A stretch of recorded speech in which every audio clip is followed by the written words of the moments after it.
Hello again everybody, and a very warm welcome back to the channel. I hope you're all well, hope you're all having a good week so far, and if you are tuning in for the first time, a very warm welcome on board to you as well. We're connected to the VATSIM network, and it's been a while, but we're back at the Origami Studios, London Gatwick Airport for Microsoft Flight Simulator. And we're off to go and have a look at the new Pilot Experience Sim Ajaccio scenery. Available now for Microsoft Flight Simulator, and here we are in the wonderful PMDG 737-700 with the new channel livery as well. Hopefully you guys like the look of it. We've got this one, and we've got a cargo version which was released yesterday in fact, and Tapzi, our painter, has worked really hard getting it in a situation or position where it can be used and enjoyed by everybody, so thank you to him. And in fact the cargo one was his 100th upload to flightsim.to, which is a remarkable achievement as well. I'm sure you guys will all appreciate all his work creating tons of paints for MSFS. We've got the aircraft alive. We're going to align the IRS and begin the process of pulling that flight plan in here. And we're at Echo Golf Kilo Kilo. Alberto, hello buddy, and David A, Gav, Doctor on board, welcome. Still going on about Eurovision, I see. I think we won by proxy, didn't we? Let's go routes, flight plan request, into here, and we want EGKK LFKJ. Interestingly, I've just had once more another crash to desktop with that exception handle rule, which a lot of people are reporting on the Microsoft Flight Simulator forums. And I've just had another one of those, bizarrely. So we've managed to get spawned in again just in time to start the stream. I have no idea how stable it's going to be, but we are going to find out anyway. And as it stands at the moment, I think we have ATC. Craig, John, hello folks. Let's exec that. We want Bravo Victor X-Ray, which is our channel call sign with 3-letter code. Osprey. And there we go. Let's go to... Let's get the APU fired up. Begin the process of bringing that online. And we can tune into Gatwick Ground 121.8.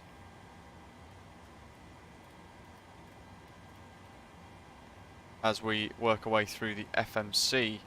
Oh, hello buddy. You are most welcome. Glad to find that you're finding the tutorials really useful. In here we'll do it the easy way today. So fuel-wise, we want 7,800 kilos, 37.3% of the payload for the fuel, and we're going to be full on the economy cabin, 148 single class cabin, and we want 2.2 tons of cargo, which is going to be about 1,200. We're going to have to tweak this potentially. We'll just find out what it gives us with the zero fuel weight at the end. We want 53.1, giving us 53.5.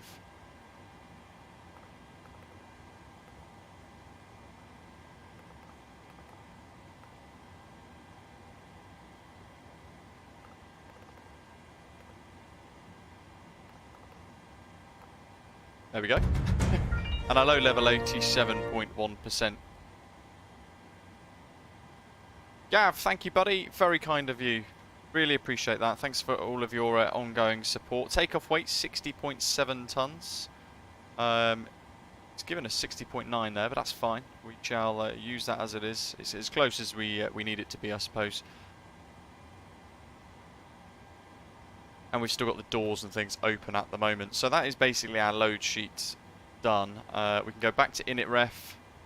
We can do the perf init request and start to fill out all of this data here. Danny, good afternoon to you.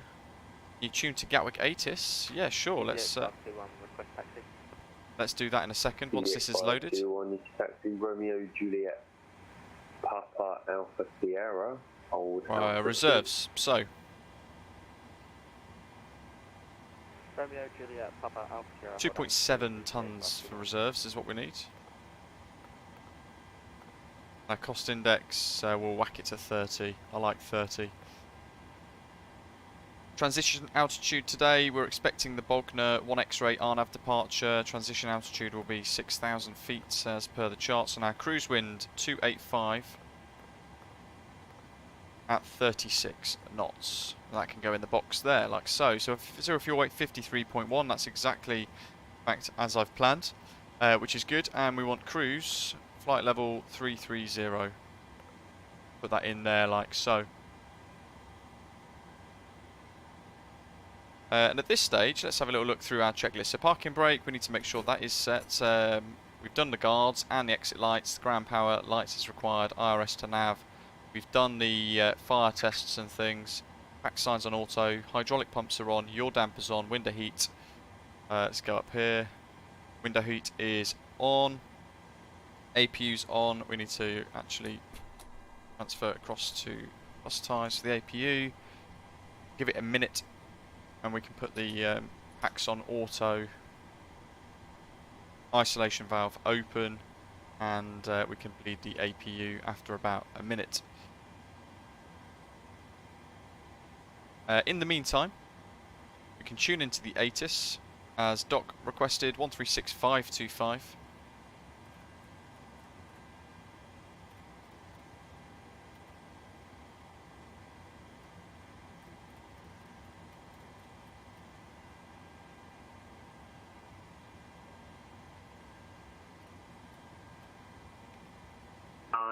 Dew point plus 13 QNH10. And we're getting the latest data. Acknowledge receipt of information Foxtrot. So that helps. And advise aircraft type on first contact. We stand 32 right.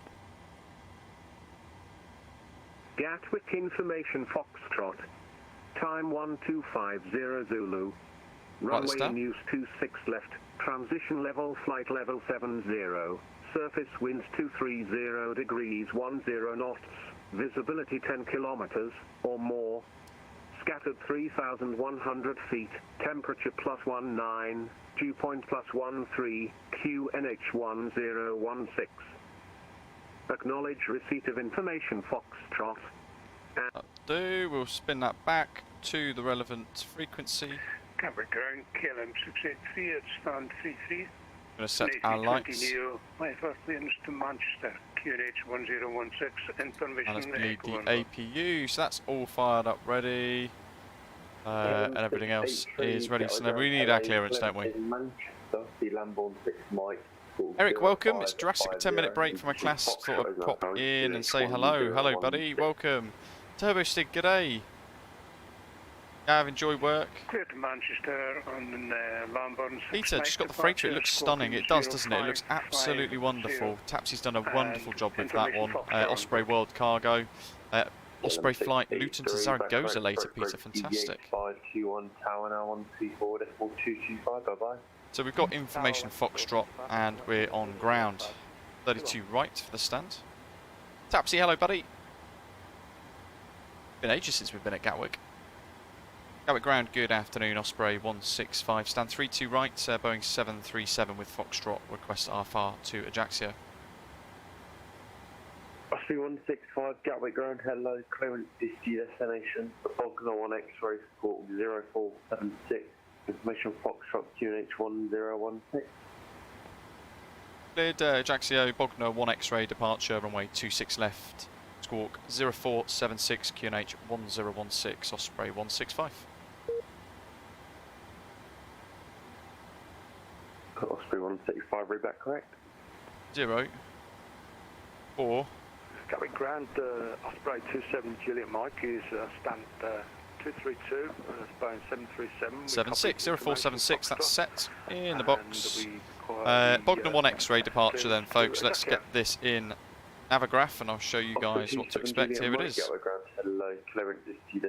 So we're here 3 at the moment. We're going to push start into the Kilo cul-de-sac and we're going to expect taxi via Kilo, November, Alpha November, Alpha 3, and then via Alpha for a departure on 26 left. Heading out on the Bognor 1 X-ray is flying runway heading 257, so on the right hand side, just going to set that heading. 257 degrees, make sure we've got the collar on to 30, and the initial clearance well, I'm going to say 5,000 by the looks of it. 5,000 KKS 17. Actually, it's 6,000. So we shall set 6. And that's it. We're going to follow those constraints as we make our way through, and the VNAV will take care of that. Nice and easy, and then over the English Channel. Let's clear that for now. We don't need that. And we want to get the lights and things sorted out here. Okay. Let's continue with the input of the data then. So that's all set. That's our perf data page. We're going to do takeoff 2. In fact, what does my takeoff performance calculator tell us, in fact? EDD flaps 5 is what we want. It's telling me flaps 1. We'll use flaps 5. It's telling us takeoff 1, in fact. Interesting. So we'll use takeoff 1 and then climb profile 2. 87.3 derated takeoff. Alright, that's closest actually. We'll use that. But we'll go to the departure arrivals page and we will select runway 26 left and the Bognor 1 X-ray like so. Hit exec and then we can see the waypoints that we've just seen in the charts up to Bognor and then transitions out to Benbow, Hawk, Zamab, and away we go on that airway.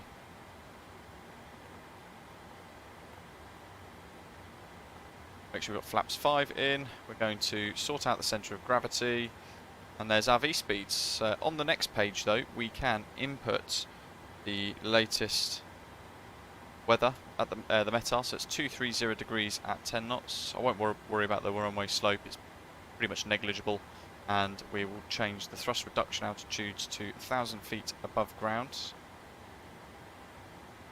Keep it nice and simple, and there's our V-speeds. 127 for V1 committed, 132 rotate, 136 V2. And then 146 V2 plus 10 go in the top. Menu, FS actions, ground surfaces. Make sure the parking brake is on, it is. And we're now going to remove the chocks, and that is also going to begin to work away at clearing all of the ground equipment as well. Look how good that looks. Love it. Let's see. Yeah, that's done, that's done. Climb cruise 330, 330. Cool. Anyway, while that's all disappearing, I will pre-plan the pushback. There goes the steps. Nice and easy in the cul-de-sac. We know where we're going. And I will catch up very soon with the live chat once I've got this bit done. I've been on night shifts for the last 2 nights. It's been exceptionally busy. I've had very little sleep.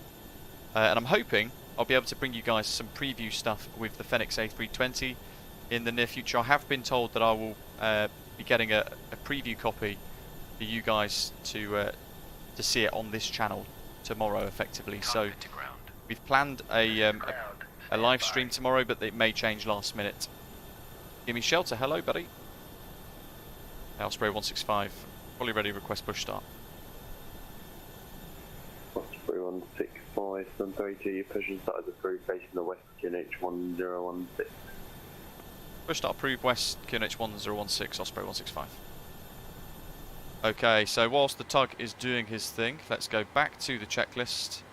Altimeter set, transponder is set. We've done that. Fueling, loading, boarding complete. Takeoff data set. Cruise altitude, pressure panel, flight level 330. Ground Osprey 27 Juliet Mike is fully ready for push and start. Doors and hatches closed and all ground equipment is removed. Airport elevation is 19, so we'll do 50, so that's set. We're lifting the aircraft at the moment. MCP set, departures briefed and checked. Flight directors Start face south, QNH 1 and 2 on. Anti-collision lights, look at that for timing. Park brake off, and we're going to push and start. Go back to the central position now, and we're going to turn fuel pumps to the on position. Got nothing in the centre tank, so I'll leave those off. 585, ready for push and start. Packs go off. Want those off as well, actually, for now. That's on both. One click auto. Let's listen to the sounds from the outside. Join the pushback here. Push and start approved. Face west, QNH 1016, Osprey 585.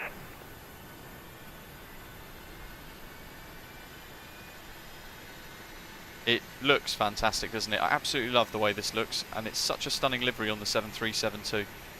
Although I am a little biased. I'm sure you guys will agree. Keep smashing that like button while you're here as well. Let's go back in here. There's a KLM. Your control levers. Hey, Wesley! Wow, that's mad. Member for 17 months. Thank you very much.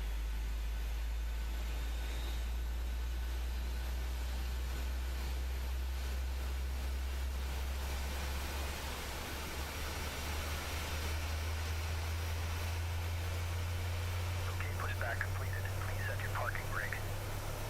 Parking brake set. Parking brake set. Lowering aircraft. Hey, Wesley. OG. You may disconnect. Okay, sir. Cleared to disconnect. Pin has been Off he removed. goes. See you at the Oops. side. That's reset. We're going to go ground. Holding position, Lead waiting engine for the to visual. do. Thank you and goodbye. Watching the N2 Fine, on the bottom display. Thank you.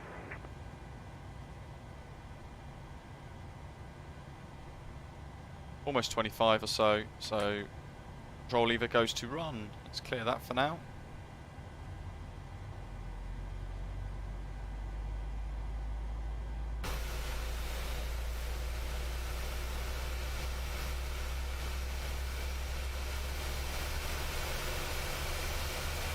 Had a strange error when I was loading up Volanta earlier as well. I was putting a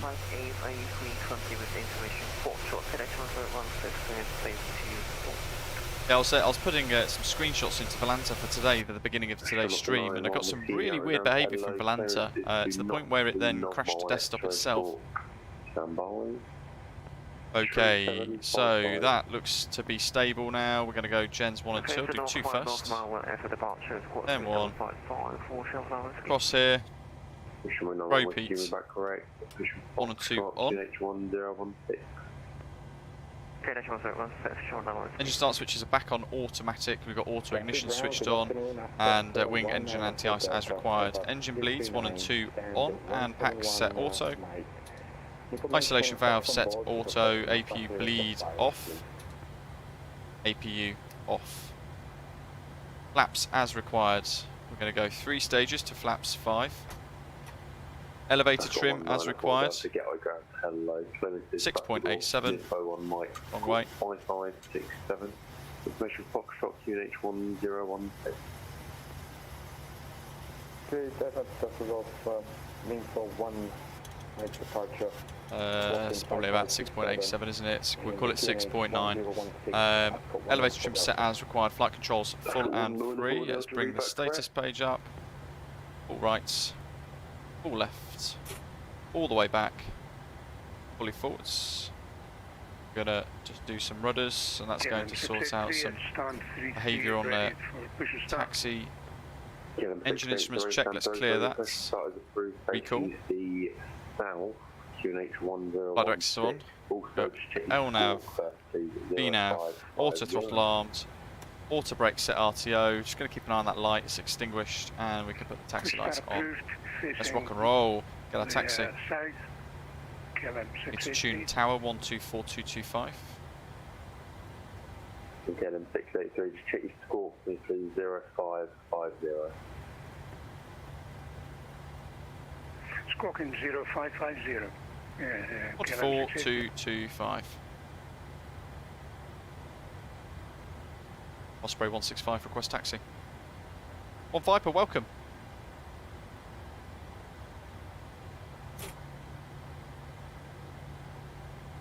Osprey 165, you can taxi Kilo, Papa, and Alpha Sierra, hold Alpha 2.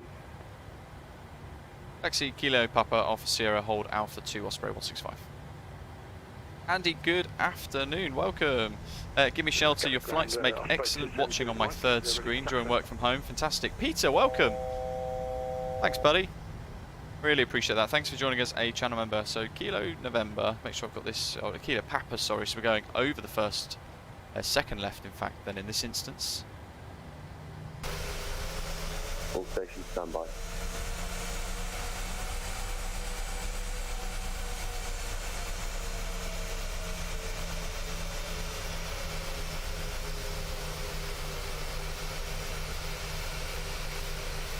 Get back on that centre line.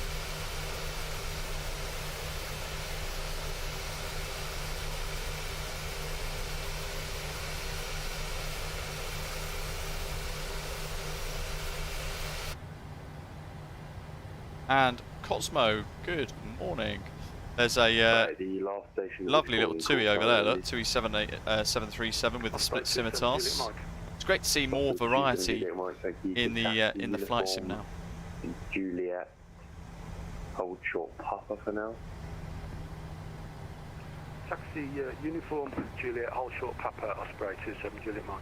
Ooh, I wonder if we're going to see John in the Osprey World Cargo livery. I have started to put it into model matching for the channel's VMRs. Osprey 585 ready for taxi. And we'll find out in a minute. See if we do see John. 585, you can taxi left onto Mike hold Mike 3. Left onto Mike hold Mike 3. Andy, welcome. It does sound very good. As I was saying a minute ago, I was speaking with Amir, earlier today, and hoping I'll be able to get preview copy to share with you guys tomorrow. He did say that I should be receiving it tomorrow after the others have had a chance to sort of get it out there first.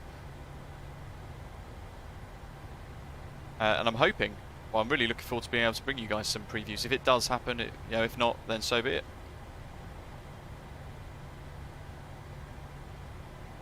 Tapzi's created this, is already lined up to try and create the next Osprey Airways livery, which will be on the Fenix A320. All going well, all being well and good. And it will be available to download in the usual places. And at the moment, Tapzi is working on the Leonardo Mad Dog livery. Peter, it's a fantastic time to be a flight simmer, isn't it? It's all coming all at the same time, though. It could get expensive.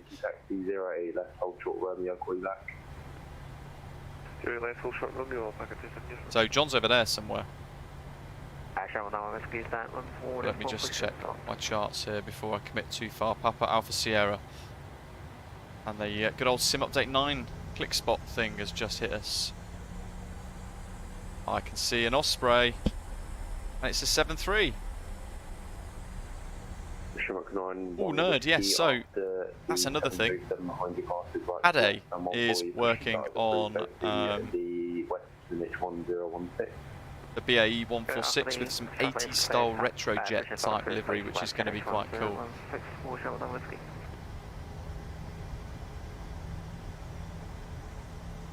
Alpha 2 is what he's told us, isn't it? So, yep, so we'll be departing Alpha at the intersection, which is what we've calculated, and Alpha Sierra is the next left. This is Alpha November. Get those throttles back on idle. Fuel flow, reset, then rates.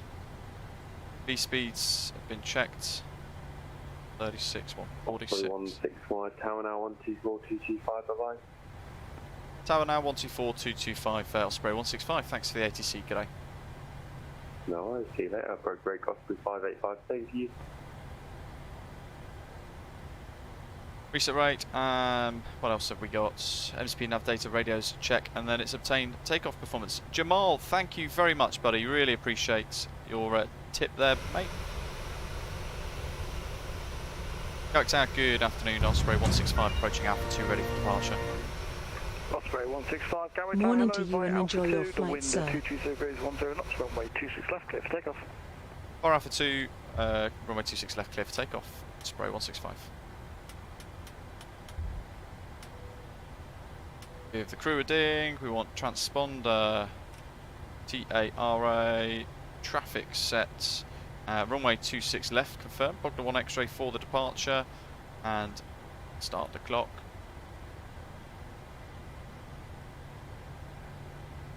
Doc, yeah, this is what I planned for actually. This is kind of the norm at Gatwick whenever I fly out of here, so I've planned for Alpha intersection.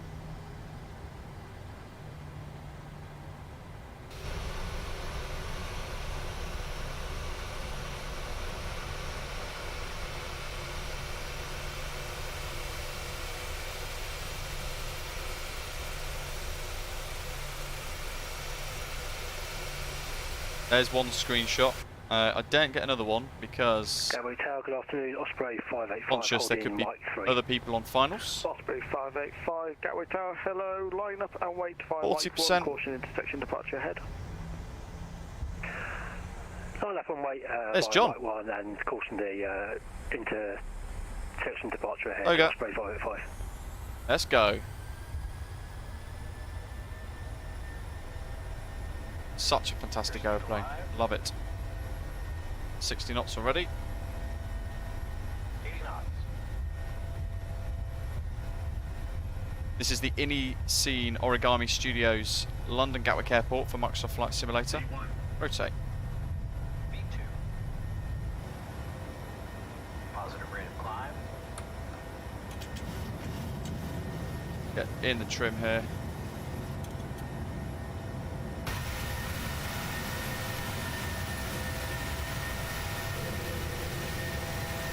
Oh, stunning. LNAV, VNAV, CMD, wings level, and autopilot is on. After takeoff checks, positive rate was gear up, obviously autopilot, CMD engage, auto brake can go off. Engine start switches, they're still on auto.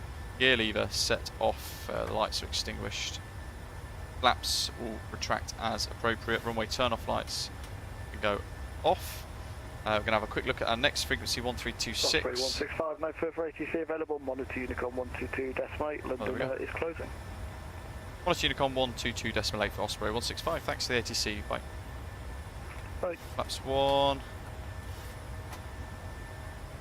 In fact, let's go flaps up.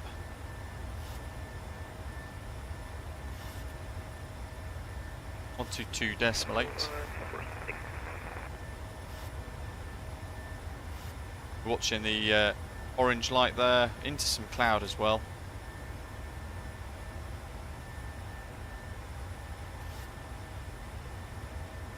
Doc, it depends on the airline. Some of the aircraft, they do just do a cabin ding, or in fact some of them will do the seatbelt signs and they'll flick the seatbelt signs off and on to create the dings. Well, that's a weird transition of the live weather there. Right, flaps up, no green, and we're going to check the cabin pressure as well, and it is pressurising.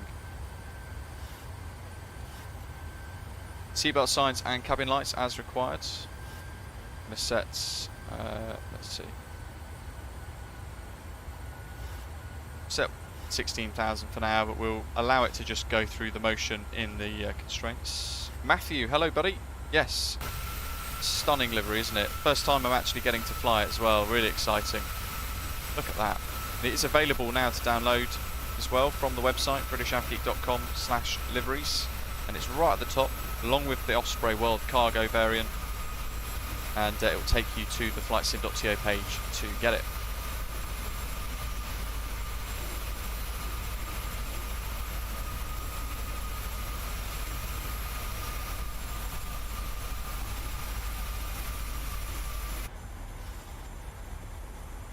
Cool, let's do altitude intervention and we'll continue the climb up out of the SID.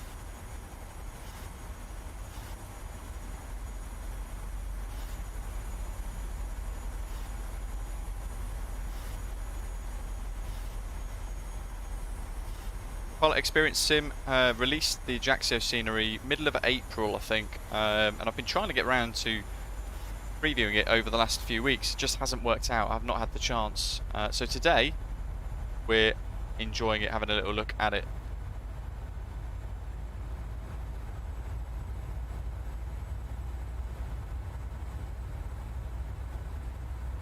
Potentially with the weather we're looking at doing the circle to land, which is going to be very cool.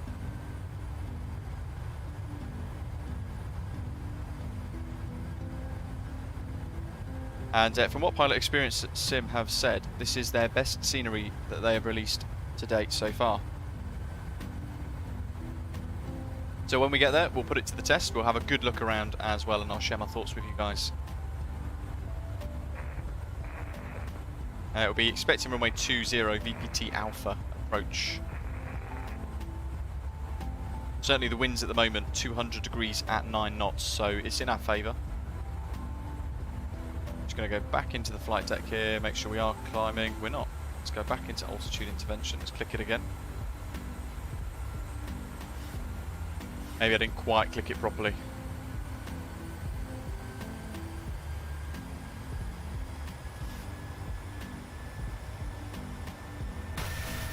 Let's get them spool up sounds from the outside, shall we?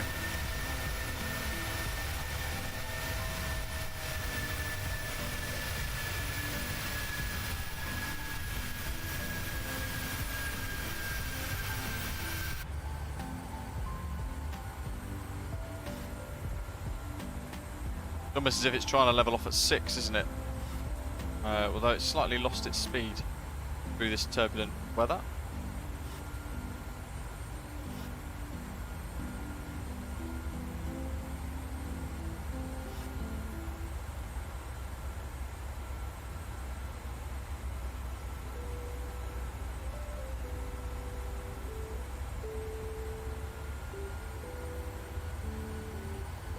Aerosax, welcome. Badges in the Zebo 737 Osprey Airways livery. Fantastic. Blue, we did. And we got the cargo one as well. Have a little look on Discord. It is stunning. Peter says, the only good thing is I saved my money not buying the 737-800 because I've got the 700. But there is now the Phoenix coming soon, yes. From what I've seen and heard so far, the Phoenix looks wonderful.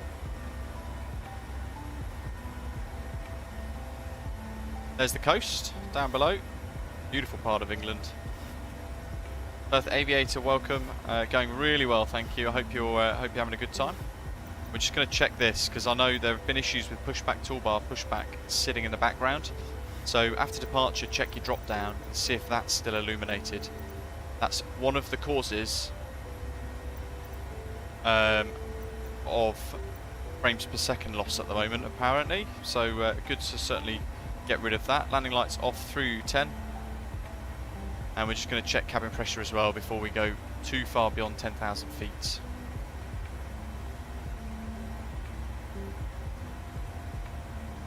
Packs on auto, isolation valve, everything else.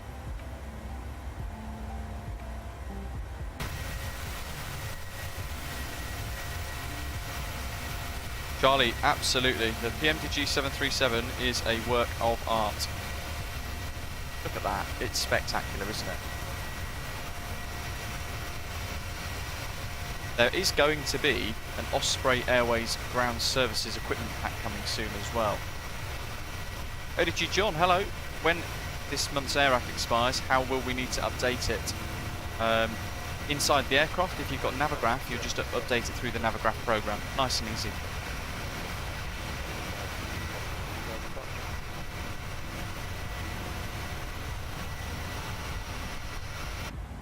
So flight time today is 1 hour 47 minutes. Our diversion is Rome Fiumicino, if it does go a bit Pitong at Ajaccio. And we had 7,800 kilos of fuel on board. For this particular sector, it reckons we're only going to need 4.2 tonnes of fuel. Then we'll have a contingency of about 600 kilos, an alternate to Rome of 1.9 tonnes, and a fin res of almost 1 tonne.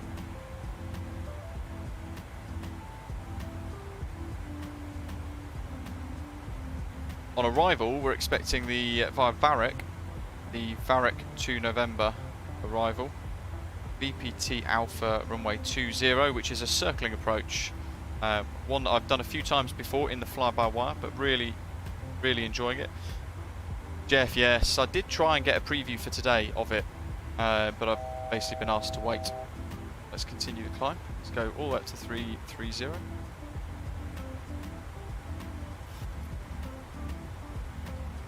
I guess they don't want me to take the thunder from the others.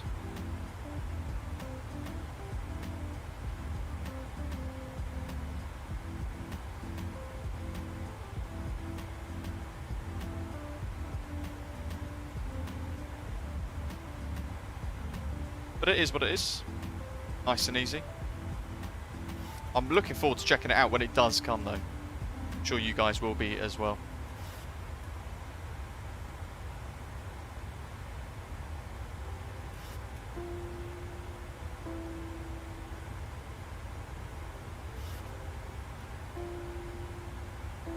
Leveled off at 17,000 again, so let's hit altitude intervention. I'll hit it nice and firmly so that the aeroplane knows exactly what I want it to do, and then we'll make our way back up to continue the climb.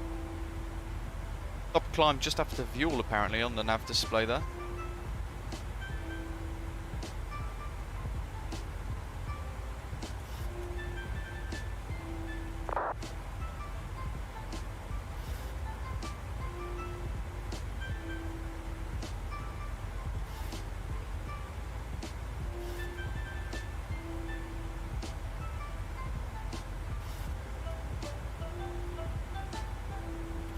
And oddly enough, I have lost my live chat on YouTube.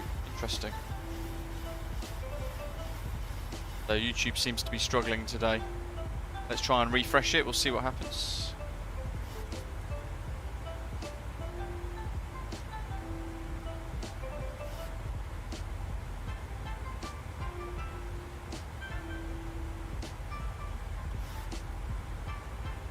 Super weird. Right, where's my phone?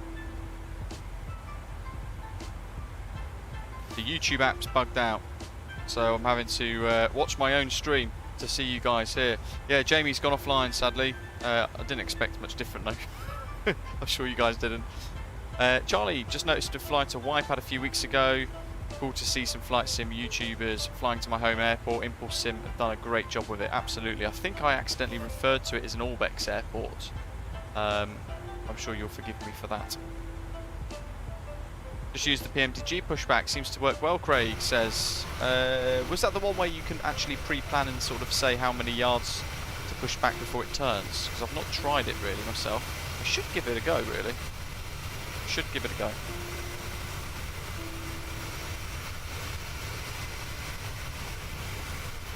Thomas, hello, this Airbus looks weird, yes.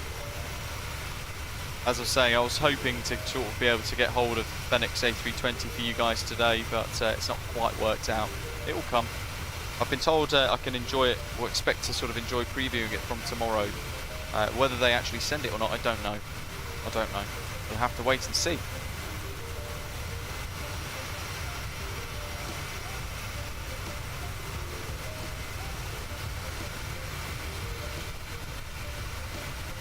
I think it's about €15 for this Ajaccio scenery that we're heading towards, and the links should be in the description down below if you do want to purchase either this or the iniBuilds Origami Studios London Gatwick that we departed from, which actually in this performed exceptionally well, which I find quite surprising because in the A32NX I get the old stutter with that Gatwick as well. This one, touch wood, I don't want to jinx it, touch wood so far, it seems to be working very well indeed. Yeah, interestingly, the Chrome browser, where I sort of maintain the live stream, crashed with the live chat, so I'm reacting to the live chat and talking to you guys as I read it out. I'm watching my own stream basically. Yeah, technical issues, but we can work around them. Easy peasy.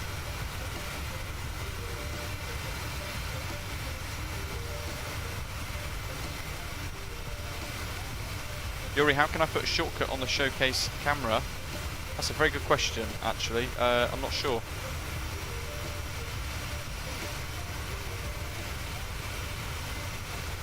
How can I put a shortcut on the showcase camera? Do you mean set the custom views? In which case, there's a tutorial on the video on the channel that I've done that will show you guys how to do that. Nice and easy sort of steps, but it will require you to edit some of the files inside your own simulator, of course. The only thing with it.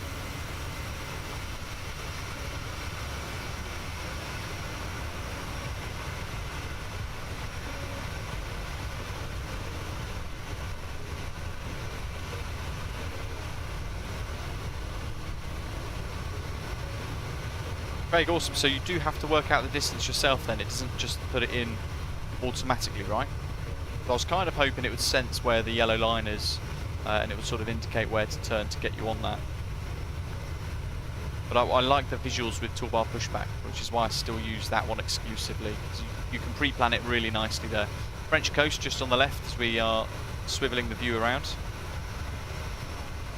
It's mad to think there's only about 5 weeks potentially now before we get the 600 variant released from PMDG.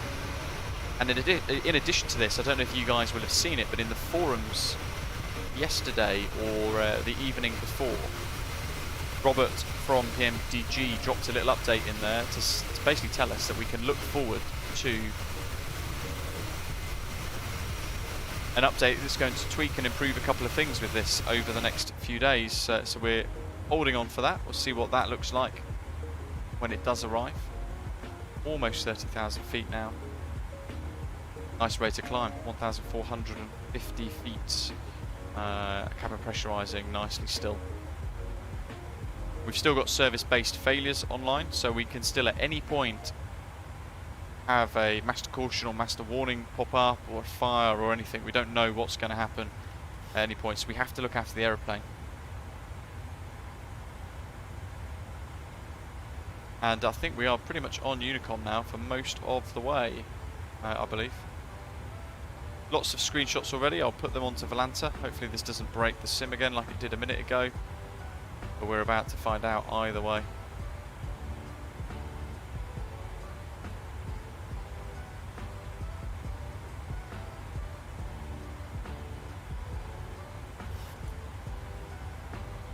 As we do that, I can show you Volanta. Created by Orbex. If you've not ever seen it before, here it is. So you can import your routes from SimBrief, and you can get your whole flight plan out here as well. So you can just read through it and it will give you all your data. There's your fuel information there. You can click through the different tabs. So if you just want winds at the top, you can click winds, take you straight across to the winds tab there. Really good.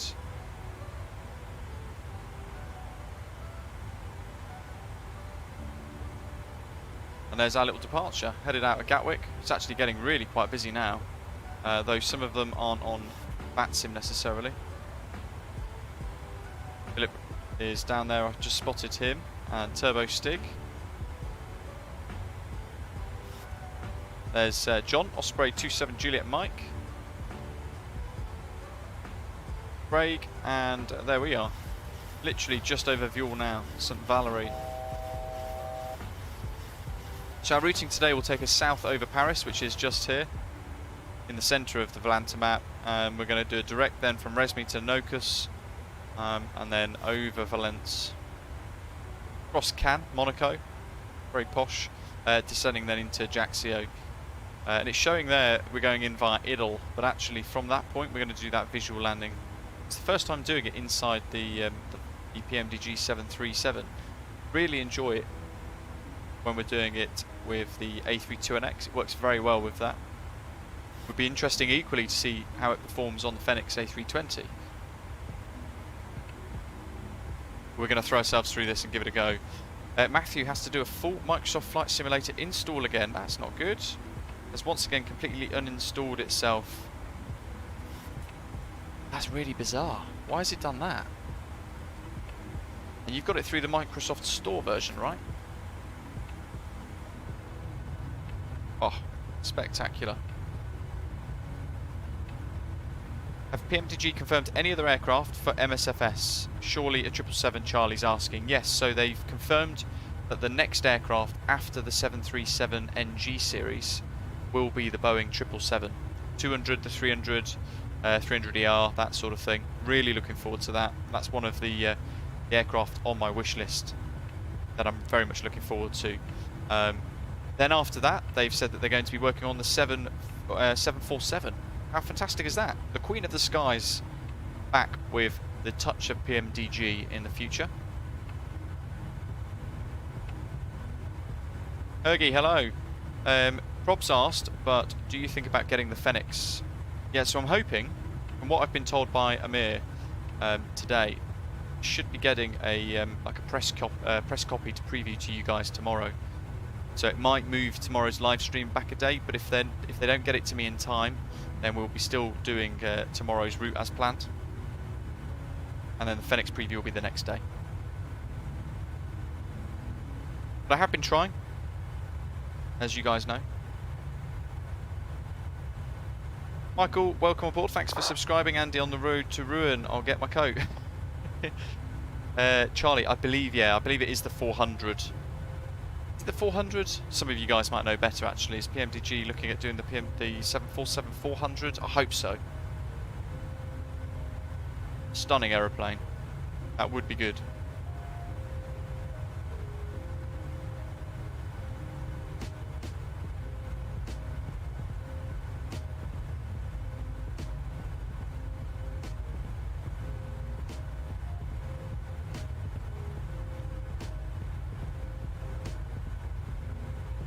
Matthew, you'll be pleased to know as well that Tapzi's working on a retro style Mad Dog livery. I think we're going to be basing it off that Danish air transport sort of livery, that sort of style, but maybe making the belly of the aeroplane a properly sort of shiny metal instead. So we're looking at doing that too. That might be ready over the next couple of days, which will be quite exciting. But watch this space.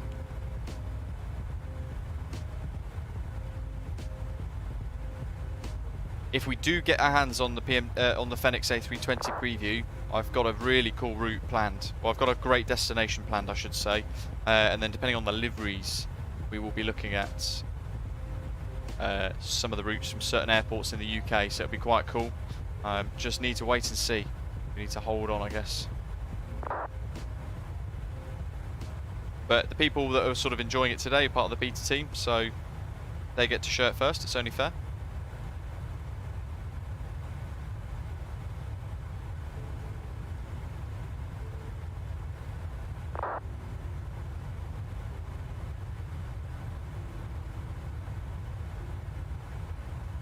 Use your train, good afternoon, welcome, I hope you're okay, having a good week so far. What is it? Wow, it's only Monday actually, it's just started, hasn't it? I've been on nights the last 2 days, my brain's a little bit fried still, as it tends to happen, I guess, after a night shift. It's a very strange feeling. Badger, that's great, MD82 and Osprey, yeah, absolutely. So it's going to be a little bit like the Rotate MD11, but it's going to be a bit more Danish air transport style, I think. So the nose, the front section of the livery particularly is going to be quite cool. Give me shelter, Ajaccio, a nice part of Europe with some nice scenery on your finals if on the coastal approach. Certainly will be doing that. I don't know if you guys can see this, hopefully you can. But we've got an aircraft going right to left. The opposite direction there. You can see his contrails cutting through the sky.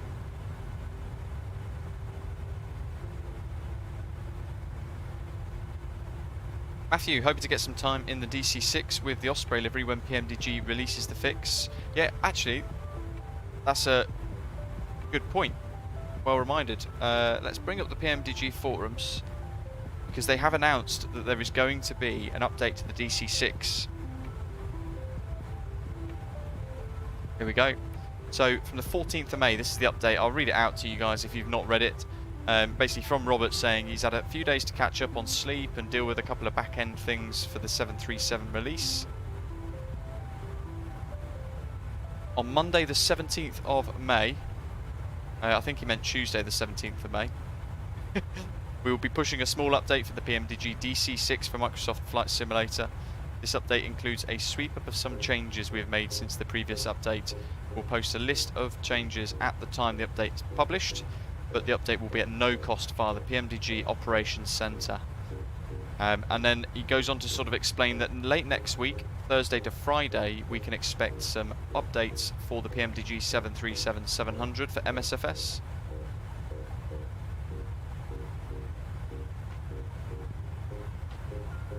The first update will be relatively small, focused on a few customer experience issues and some easy corrections to a few items that have been reported since product release on Monday.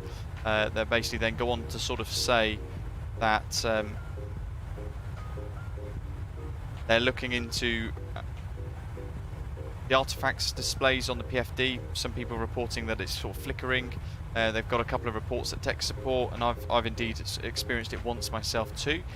In short, they know what it is and what the trigger is. It's linked to Sim Update 9. It's not been reviewed yet, but they're hoping to get it sorted in the next week or so, and they're going to keep us posted.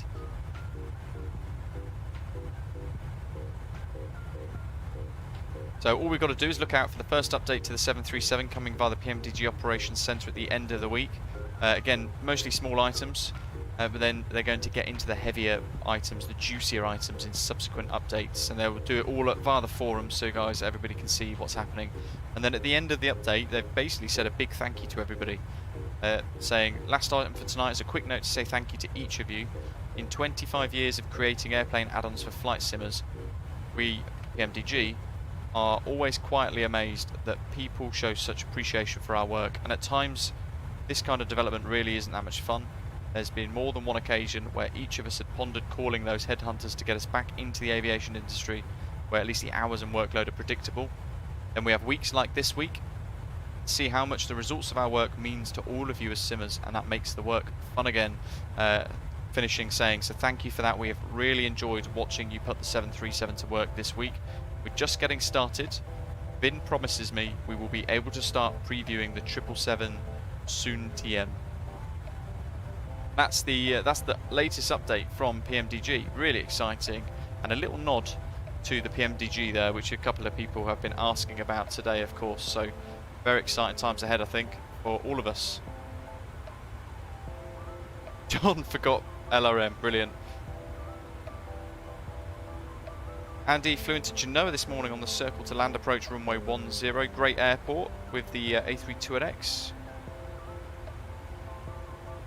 Fusion, good stuff. What exam by out of interest? Hopefully nothing you're unprepared for.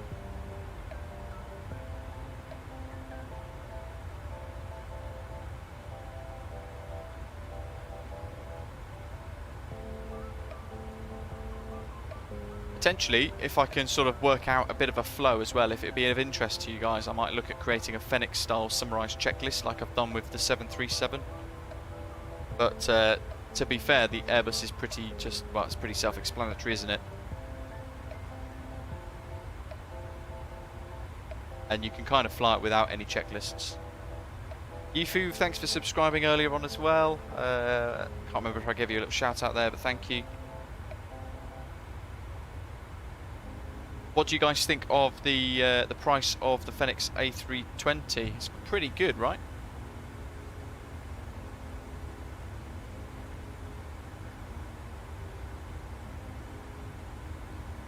Ah, yes, Fusion. I was never good at that.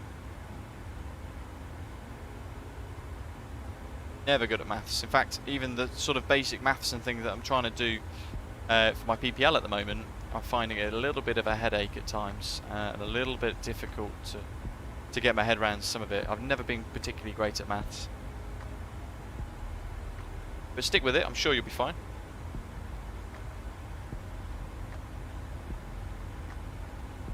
Oh, Doc, there we go then. That's a no.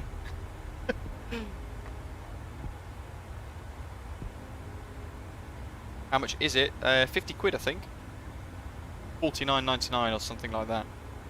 Basically £50. And I think they've said there's hundreds of liveries, and I've spotted a few, like the old style Monarch Airlines, Thomas Cook Airlines as well in there, First Choice Airways. So some really cool old school sort of airlines that I remember growing up as a kid. I'm sure lots of you will as well. And a lot of modern ones too, current airlines that operate the A320 CEO. Ah, Fusion, well you certainly sound a lot better than I am at maths, so that's good. Keep it up.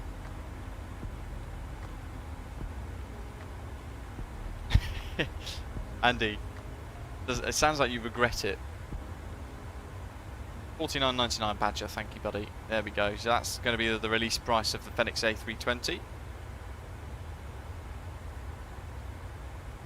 Certainly very good. I'm sure they're going to sell many copies. Certainly probably at least similar to what we assume large quantities that the PMDG 737 sold at. So I'm sure it's going to be extremely successful. A lot of people still saying there's a fly-by-wire free A32NX. Is it needed? Oh, on the right hand side of the screen, that big concrete blob looks to be Paris de Gaulle, I believe.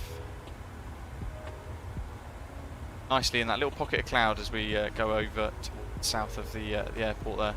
That looks fantastic.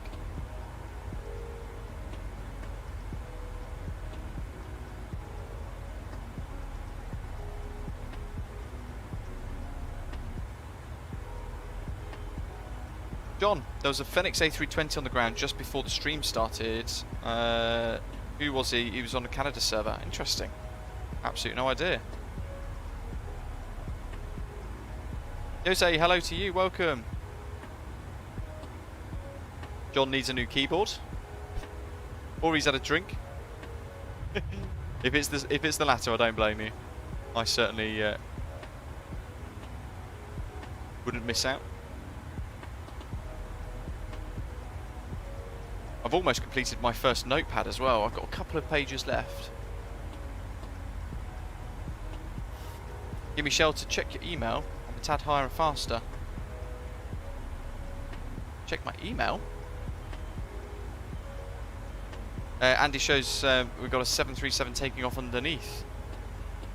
Well, let's see. Can we spot him? If we leave the view like that, we might be able to see him zip underneath, I suppose.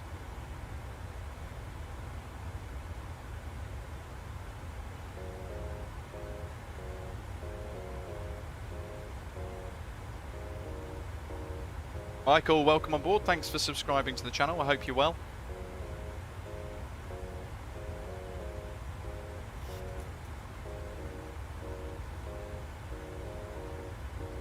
Maybe we've already missed it on VATSIM.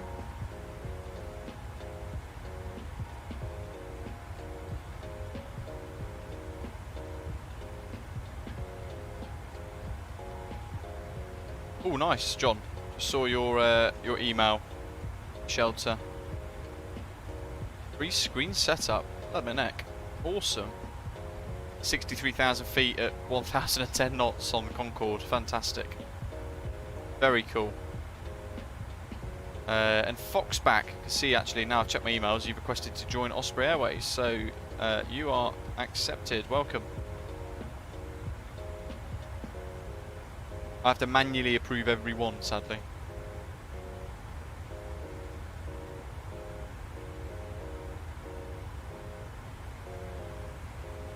How are we doing here? We've got a bit of a TCAS alert here for an aeroplane. Let's see how close he is. Oh, he's actually very close, 2,000 above. Where are you?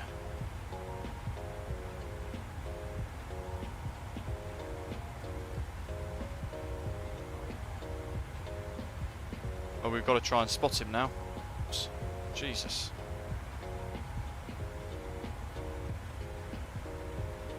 Right, let's use the drone camera. We'll see if we can spot him. He's going away though, plus 2,000s. Drone cam's the right side though.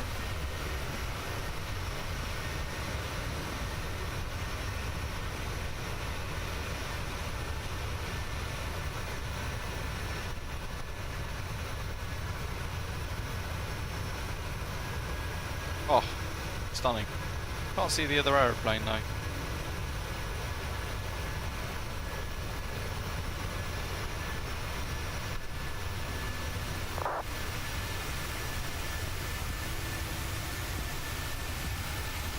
Ooh, that could have been him. Is it somebody chasing behind? Luke, welcome aboard. Thanks for subscribing. Preston as well. Hello, buddy.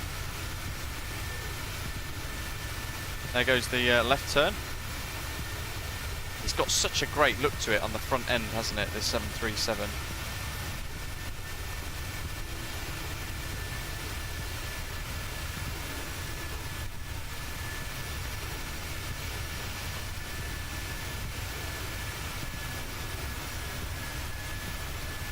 Just noticed on the Osprey livery that there was a incorrect registration number on the bottom.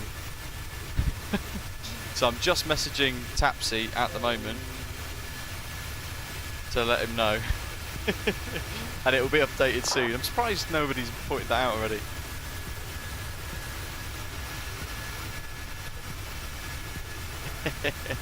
Fantastic, love it. Don't know where that aeroplane is. Showing exactly the aircraft right now. So if we go to this one, can't see him.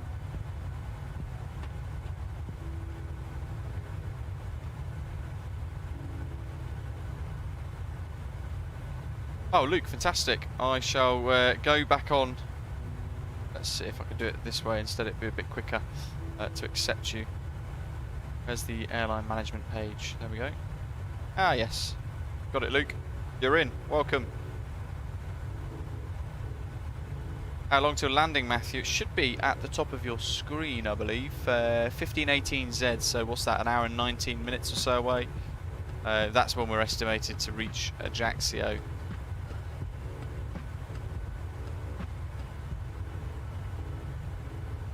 Yeah, KLM, John. It's going to be fixed, and actually there's going to be an update coming anyway to the livery, because there's a couple of other little tweaks and things being made. And the Osprey World Cargo livery, John. In fact, John, you're in it, aren't you, I believe? The Osprey World Cargo livery. Have you found the Easter egg yet? I hand painted my own Easter egg into it to see if people noticed.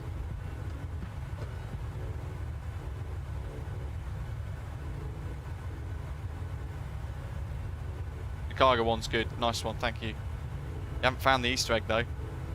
No one has yet. Very exciting.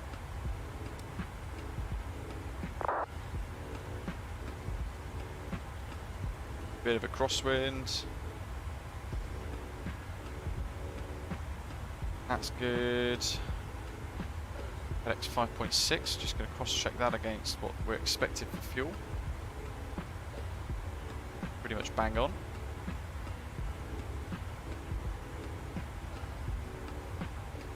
And we'll just request the wind data here. How many on FS do you have, Matthew? What do you mean? How many aircraft, or?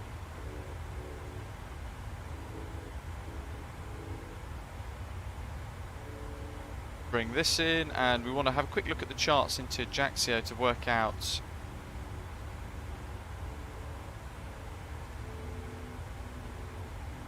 back to November, wasn't it? Where's that then? There it is. Transition altitudes. It says by ATC. So what I usually do then is I click across and look at the SID, which will give you a transition for departures, which is 5,000 feet altitude. So in this instance, depending on the QNH, which is .META LFKJ 1020, I would just add 1,000, so I'd do flight level 60, like so.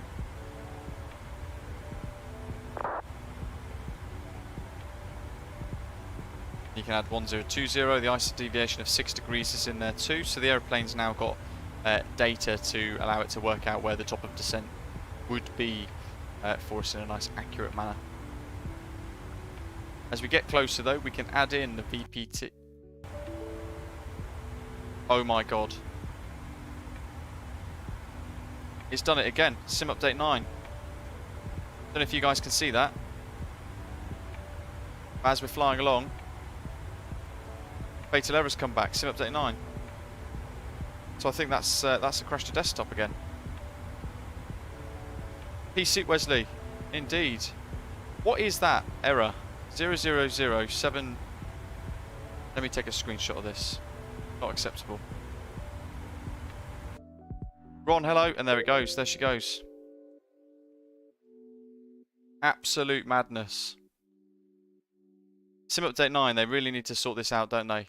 That's the second crash to desktop now in a day. And I never usually get them. What on earth? Right. Let's have a quick think here. What we can do. Where were we when it all went Pete Tong? About there. So Geneva. That'll do. So we'll spawn at Geneva. Set up for flight there, shall we? Yeah, I don't get it. There's a lot of heat at the moment on the forums about this particular weird termination program issue. Don't understand what it's doing really. LSGG for Geneva, isn't it? Then we've got LFKJ, airframe, OSPTT. Rightio. 1435. Let's just generate that. Yeah, blue, exactly. Dercy2, hello, welcome. No, you're all good. You haven't jinxed anything. Just before we started the stream, I had the same exception issue. which is weird. In fact, you know what I did read? We're going to have a little look. Let's do a bit of investigation here.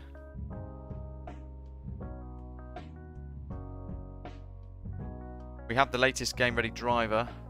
Release date, 5th of... No, it's the 12th of the 5th, isn't it? So it was just a few days ago that got released. A couple of people reporting that potentially there's an issue with... Here. Let's turn vPilot off as well because it says it's crashed. Yeah, Matthew, absolutely. Let me just find that screenshot with the exception error attached to it. If I can find it.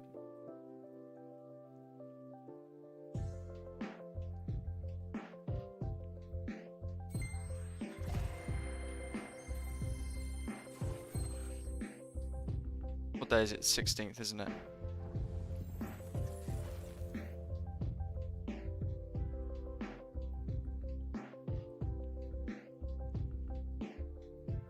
I don't even know where that screenshot went. Bugger off Microsoft Flight Simulator. Pain in the backside sometimes. Sim Update 9's hotfixed, weirdly for me, has made it worse. I don't know if you guys are experiencing the same thing, but I'm finding it even more unstable now since the patch was released a little while ago.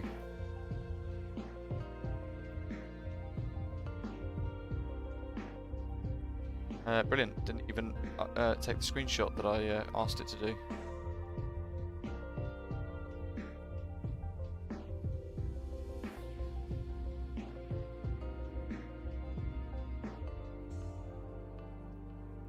Yeah, super weird, Dursey too.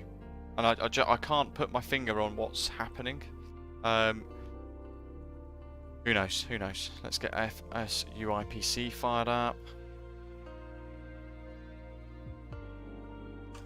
I'm just going to refresh the ACARS on my takeoff performance calculator so that I can begin sort of a bit of pre-flight planning again. Let's go pre-flight file, VATSIM. Weird.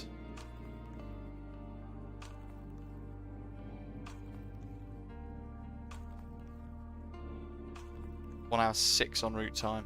Well, we'll smash through that. And hopefully then by the time we get airborne, the other guys will be around us still. Ron van der Sar had a crash to desktop as well, and a second crash to desktop where I couldn't push any buttons anymore in the cockpit. John, yeah, how strange. Some things just don't make any sense in this flight sim, do they? Although, John, have you updated with that graphics driver that we mentioned, or have you not?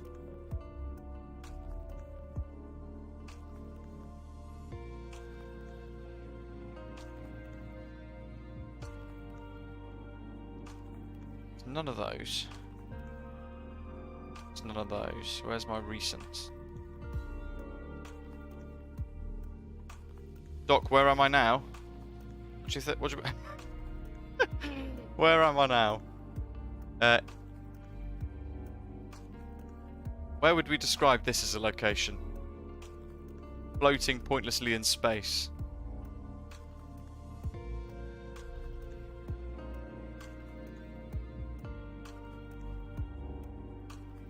Beacon, never had any problems on MSFS. Use it every day, mostly on VATS. And the last CTD I had was in December. That's fantastic.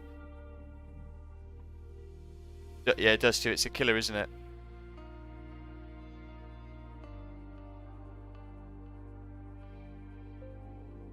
James had a crash to desktop yesterday, so uninstalled the sim, did a fresh install, and got one crash to desktop earlier this morning. So it'd be interesting to know, those of you who haven't had a crash to desktop, what graphics driver you're using, and perhaps what graphics card that you've got.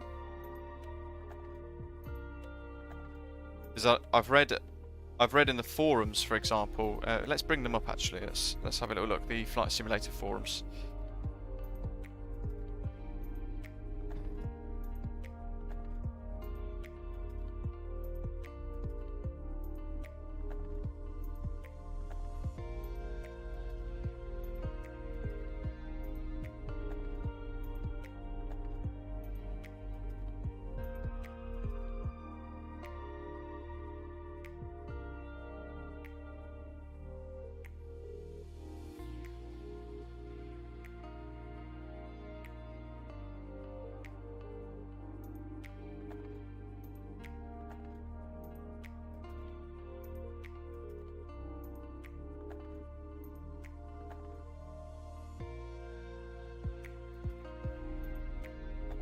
Look how long it takes to load when you do get a crash to desktop as well. Let's get rid of the Microsoft Edge pop-up. Here we go. Let's have a wee look-see here then. So I think it's it. Crash to desktop help. Well, that's interesting. I've not noticed that one. Continuous CTDs have to upgrade to Sim Update 9. Even as 3 hours ago, there's that one there. CTD, CTD, CTD. Sim will not load. Displays an error code. That's not the error code that I've got though. I mean, this one is 47 pages long. 47 threads long. But again, it doesn't really show you very much in relation to people troubleshooting, because a lot of people don't really bother going into it a lot. You know, like myself, I don't really know how to troubleshoot, so I'll just be like, oh, I've had a crash to desktop. What happened? Let's see, what have we got here? Let's use ramp 57. We're going to go remote stand. Why not? Bye.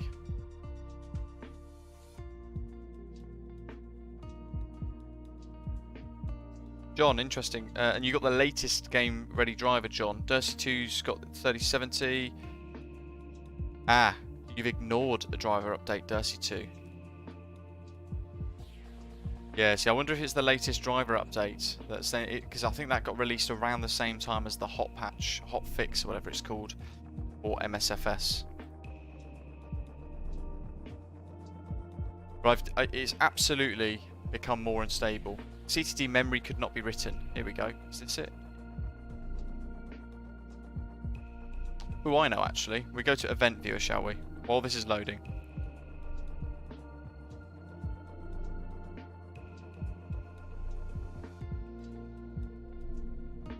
So we want, is it to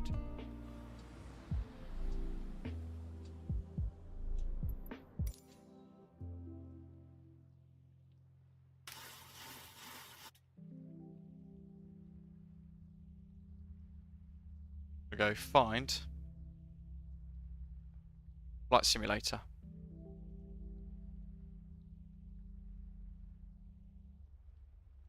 There we go. Kernel base again. That's the crash to desktop. There's some sort of weird trace with it, but again, it's just, it gets quite frustrating, doesn't it, when stuff like this happens. So it's time for another quick turnaround to get everything fired up, back working again. Bear with me. Does my nut in when this happens. We need sim brief up because I need the route data. Dispatch my flight plan.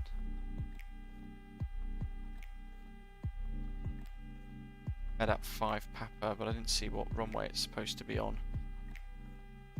On aft. Oh, that's on. Oops, we need to go up here. That's.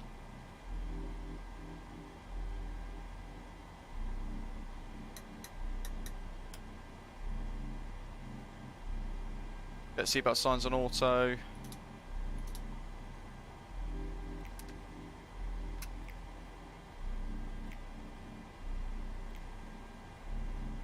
Reset all the Xbox apps for your resync, and that sorted it, John. Yeah, that hasn't been a problem for me, bizarrely.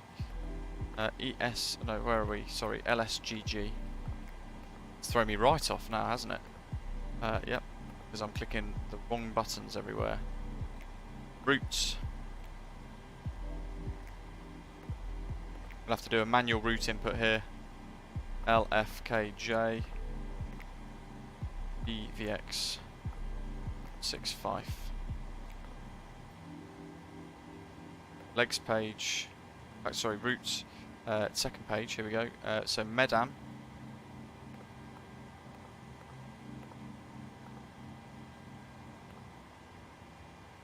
Yankee 24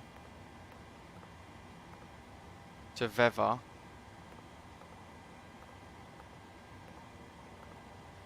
UM623 to Varek, and then Varek 1 Sierra. So we're going to activate that route. So let's go back to the, oops,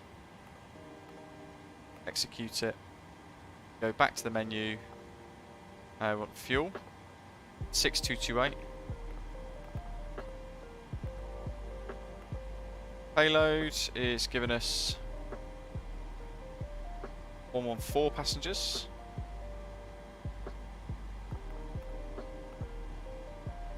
.7 tons, so we're going to go, I don't know, 1,000. 700, that's zero fuel weight. 49, that'll do. That's close enough, isn't it? Fuel payload doors, we've got the APU fired up.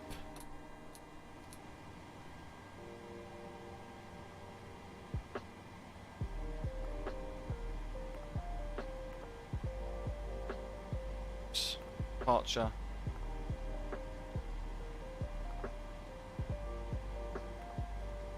Runway 22. Just need to sort out these charts again.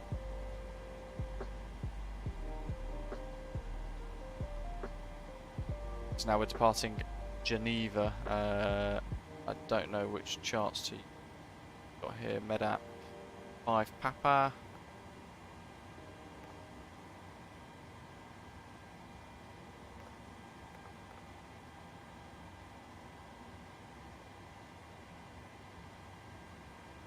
Runners administrator, let's get the V-Pilot connected because we're not on VATSIM at the moment either.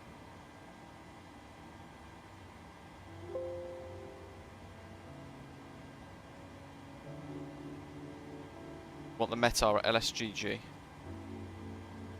Variable at 5, let's just go MEDAP 5 Bravo departure, that'll do us.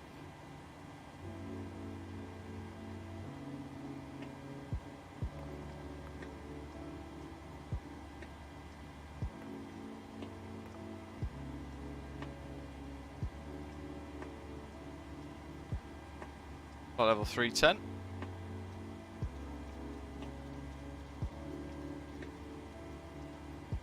Landing altitude 50.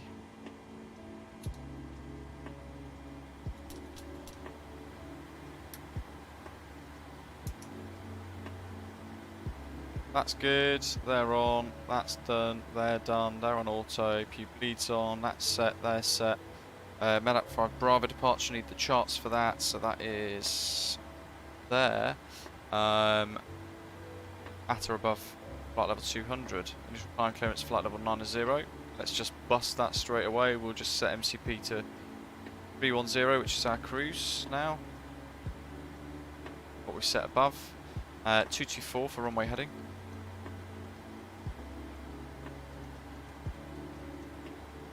And we need our V-speeds and all of our load sheet data here to just be completed for now. We're going to go cost index 30, flight level 310. Cruise winds 302 at 26 now.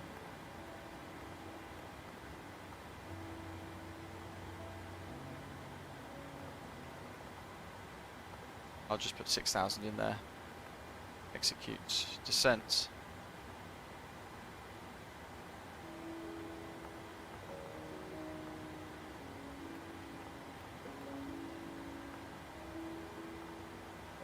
That'll do for now. And in fact, I'll do LFKJ. We want 20. And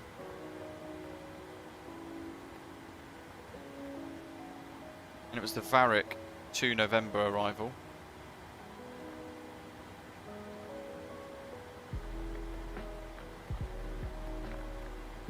IDOL and then discontinuity. Drag required after IDOL. That's fine.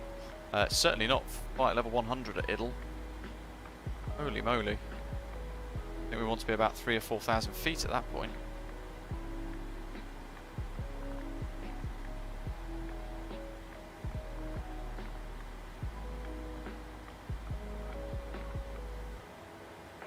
Right, well we'll sort that when we get further up. Let's have a little look here. Sort out our pre-plan for the pushback. Luke had a question above about Osprey Airways. When filing a flight plan on VATSIM, we need to put in remarks about the call sign being Osprey. Yes, so type / call sign and then space Osprey. Some controllers, depending on where you are in the world, will know cockpit to ground. call sign basically, so you'll be okay. Stand by.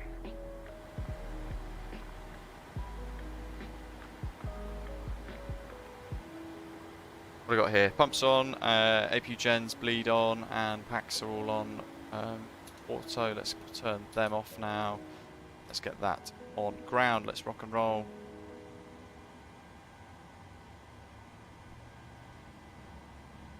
What squawk did we have actually as well? 0476.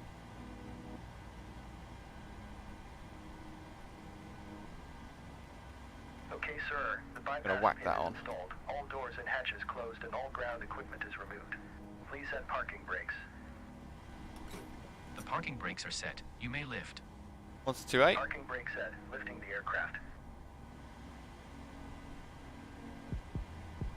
To try and get airborne as quick as I can so I can catch up the guys You're flying cleared for start above. and push. Need to go up here, Okay, cleared M1 for limit, push start. Please take off release 1, parking climb brake. 2, flap 5, park and brake off, Parking centre of brakes are gravity released. sets N2 up here. Trying to do this really fast, You will start 6.31 in the sequence. this way. While that's doing that. Oh, you know what I forgot as well. Ground services, chocks removed. Doing it already for us. 6.31.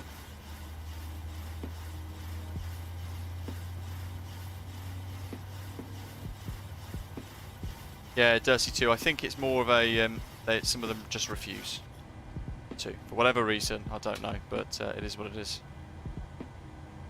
What do you reckon? Do you reckon we're going to actually make it?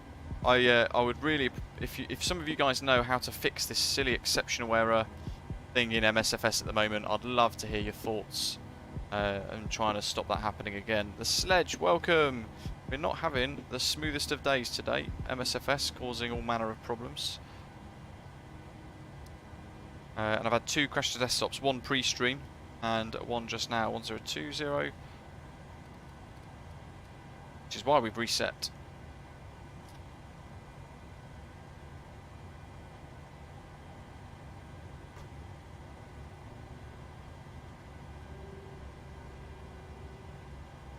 On 41.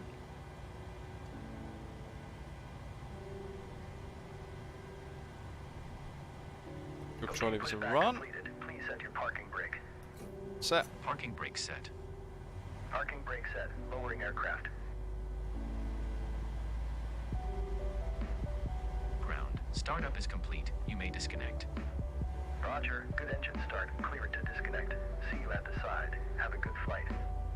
Holding position waiting for the visual. Thank you and goodbye.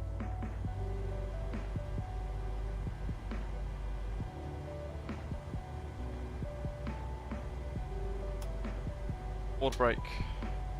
Set. Taxi lights on. Forgot the anti-collision lights. Whoopsie. Let's get 2 bus bleeds on. Yeah, 1 bus. We got Pro Peats. Anti-ice as required. That's flicked across. Ventilation valve open. Packs on. Recirc fans auto. Bleed off. Packs are kicked in for the engines. APU off. That's all done. They're done. They're done. Taxi lights are on. That's all set as required. Do a quick recall of that. Flight directors 1, 2. LNAV, VNAV, auto throttle.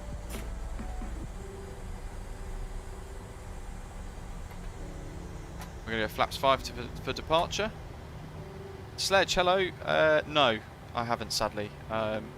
I was trying to get hold of preview version, and I've been told that it will be arriving in the hangar tomorrow. I don't know if it's going to come before tomorrow's live stream. I hope so.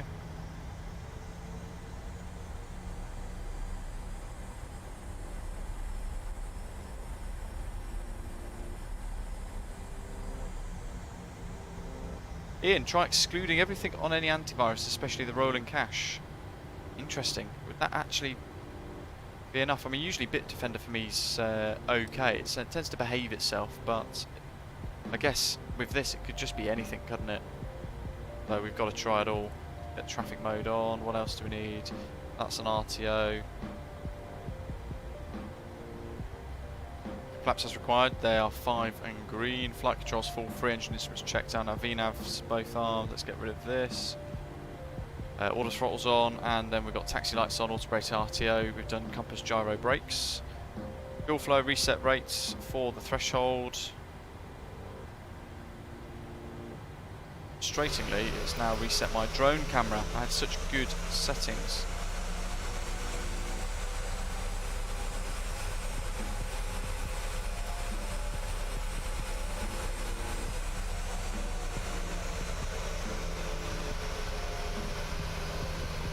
Oh well, take off 2. You guys get to see another one. Joys. What are we departing on here? Geneva traffic, Osprey 165, lining up runway 22, departing MEDAP 5, Papa departure, Geneva traffic.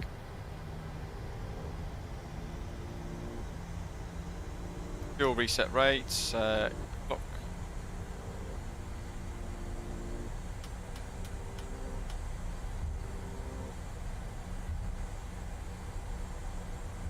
Got traffic TA only at the moment, runway 22, let's use most of the departure here, takeoff run that we've got available to us.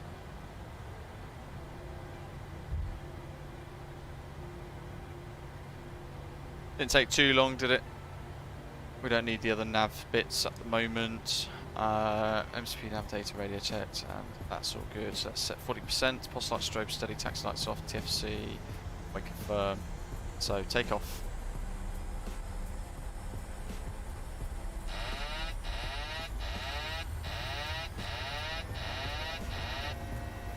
Interesting.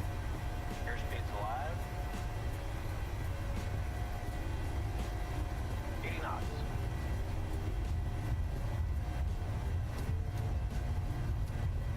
Multitasking now. B2. Positive recline. You're up.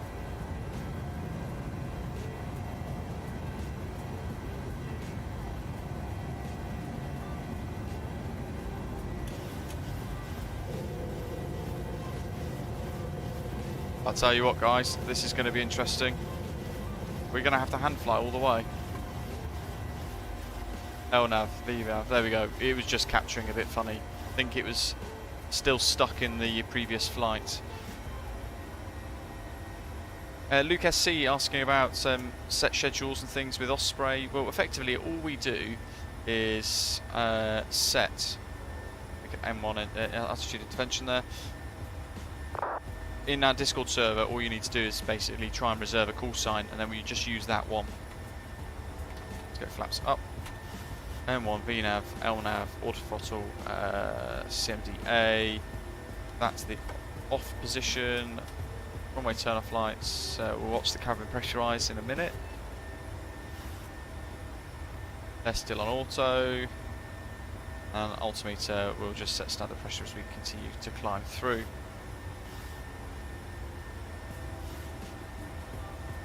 Aeroplane's accelerating away.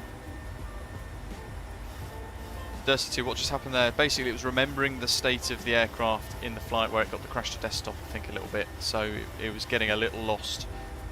I might get rid of the clock, so it just has one less thing to be counting up all the time. Matthew, yeah, you know what? With the 737, you can deal with those unplanned failures. In this thing, with MSFS though, you just don't know what's going to happen at any point. It is by far the most unstable that I've experienced at the moment. As we're flying up, let's just go to plan mode here. Legs.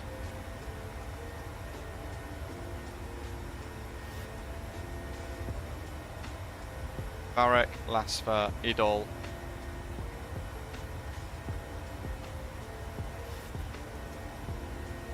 RNAV 20. RNV 20's there. Let's have a quick look at this. Let's see who's overhead. There's John. Okay, so actually we're not doing too bad. So if I can try and fly a bit quicker, I might be able to get ahead of John. Just doing a little bit of Bit of maths. RMP20. Yeah, we don't want that. So yeah, VPT alpha, and then it's literally just a discontinuity because it's down to us to sort out effectively, which will be quite interesting. Away we go.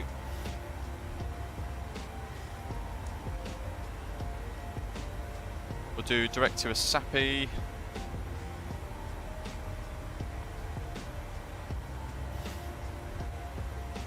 Drag required after idle, and that is because the nav data was a bit funky there, wasn't it? So that's a max of flight level 100. I'm just going to set 4,000.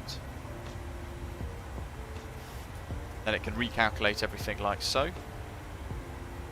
It's going to be great, isn't it?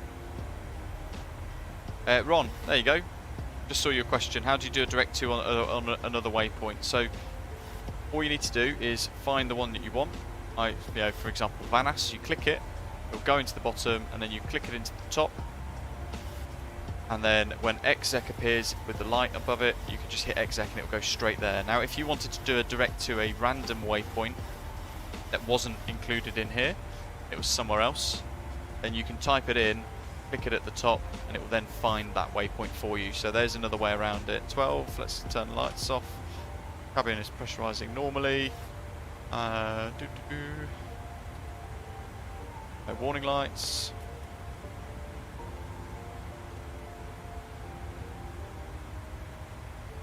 Ay ay ay. I mean, plus side, look at that. We get this beautiful sort of takeoff and climb over the Alps.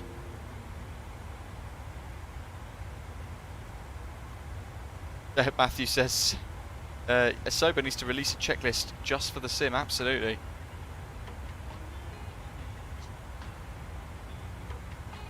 That's it, Luke. Yeah, so you'll find the Osprey call signs channel inside our Discord server. Read the pin message, and then basically that's how you'll be able to get your hands on a call sign. It's all yours then to use.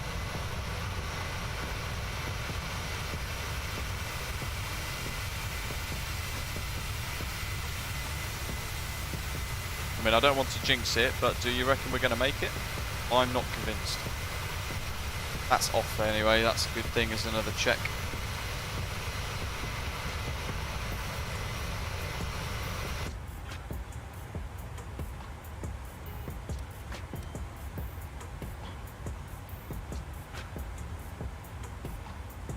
So if we want to do a direct to Medem, I'll do a direct to Vanis actually. So we'll click it, click at the top to the active, hit exec, and then away we go. We're going straight to Vanis now.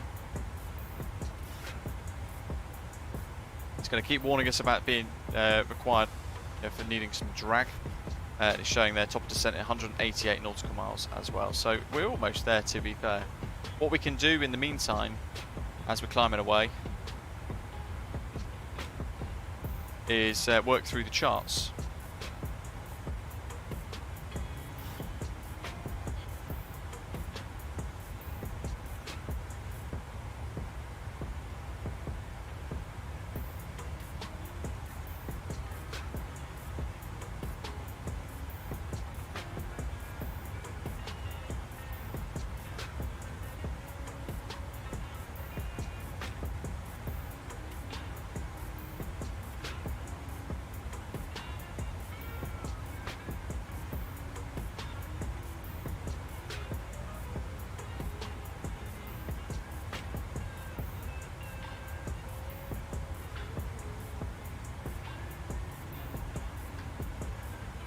So where is Navigraph? Let's just, I'm still playing catch up with everything, so I'm conscious I don't want to delay you guys too much whilst we fix all the problems the sim gives us. So that's what we're going to be doing into Ajaccio, the VPT Alpha runway 20, visual manoeuvring with prescribed tracks. So we're going to hit idle about 4,000 feet. We're then going to work in towards the airfield to this Point Yankee, 7.7 DME arc, via the AGO VOR, which is all the way down here. When we hit that radial of 337 outbound, we're then going to be turning left. We're going to start the turn, to be fair, just after this 5-mile fixed ring. So we're going to set a 5-mile fixed ring too, will help us. Then we're going to head 038 degrees down to 2,110 feet exactly. which I think is the minimums here as well for this procedure. Then we've got a 4-mile leg downwind before turning right all the way around 180 degrees to point Charlie, 870 feet. Autopilot will be off at this stage, and then hand flying it all the way down. So it's going to be really interesting. Certainly it's going to test me too, because if the autopilot is off, then the auto throttle apparently should also be off. So I might have to do a bit of manual flying and manual throttle control too. But we've got the ILS DME 1103. That's going to sort of give us a bit of a DME potentially. We've got the ADF of 365, which we're going to put into ADF 1, and then Ajaccio 1148 at the bottom there, which we're going to put into VOR 2. Minimums, what have we got here? There we go, 4,000 feet. So at Idol, we reach Idol. If we get to 4,000 feet and we still haven't got much visibility in this instance here, then we're going to have to abort this procedure, head round, and we'll do the RMP instead. And in fact, 4,000 is quite far to go, so what we're going to do is we're climbing up still. We're going to start to work to set 4,000 here now on the minimums. Surefire way to get competitive strain injury this. Shadowjet, hello. I've been missing out your live streams lately since busy with work. Glad I can tune in again. You're most welcome. It's great to have you back with us. Thanks for dropping by today. Alexander was asking, can you enable the retrofitted winglets in the FMC, or is it only on certain liveries? So the liveries have to be configured to have either blended or split scimitar wings. You can't switch between the two.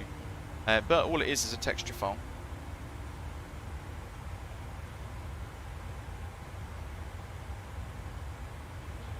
Oh, Doc, I'm not sure I know how, to be totally honest. Oh my god.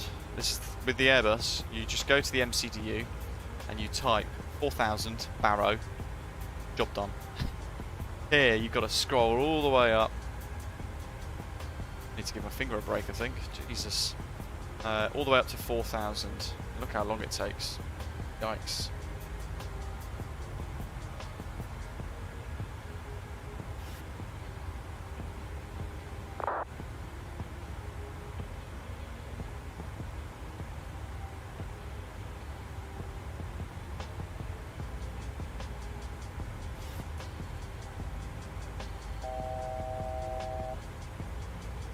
$4,000, hooray.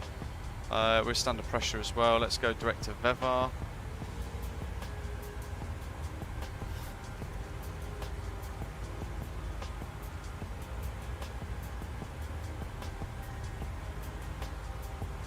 And we're leveling off at top of climb. Into cruise.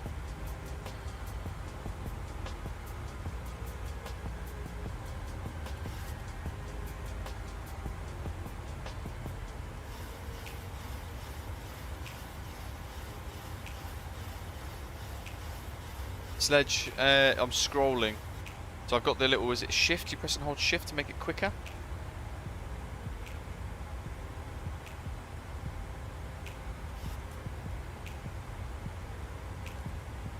Bit of that, because it's just telling us drag's going to be required. It's going to keep telling us that as well. Right, so 310.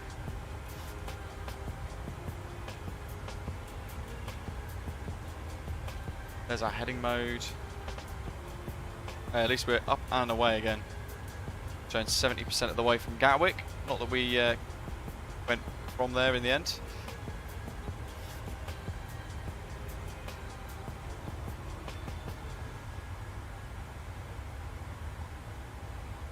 I think we're going to be slipping in behind John, potentially.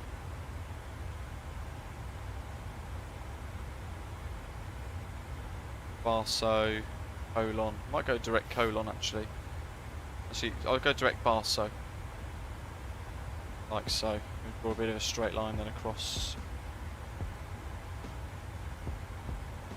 Configure for PMDG mouse action allows to hold right click. Interesting.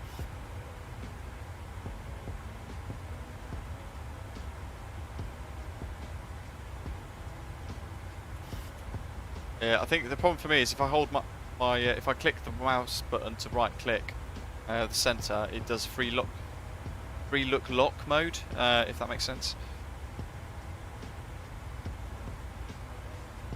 It does too, yes, it does, but it's not always quicker, to be fair. I'm gonna have to load this ACARS now, so I've got the Geneva flights added in with all of our fuel calculations and things, so we can work out our landing speeds and all of our data. LFKJ, runway 20, get the METAR, 1020, winds 190 at 9, which is quite nice. It's a good headwind for arrival. Flap 30, and it's telling us we're going to need auto brake 3, a VREF of 126, approach of 131. Landing altitude at the top, 50, which is what we've already set. That's good.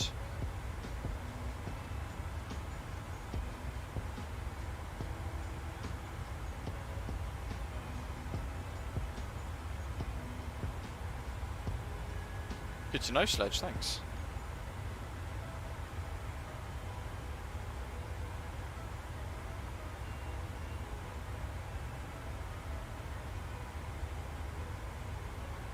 Right, that's all our cruise checks done anyway. What else do we need to think about? Yes, let's set the ADFs and things. So down here, what have we got? ADF 1, we want 365.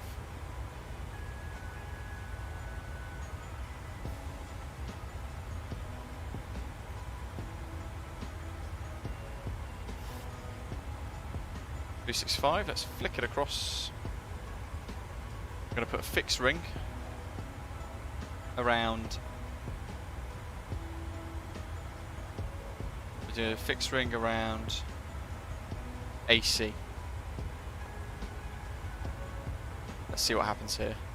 There we go. ILS 1103 AC, 41 degrees north, 56 minutes. Yeah, Easterns. Perfect. That's the one. We're going to do 5, and I'm going to do 10 as well.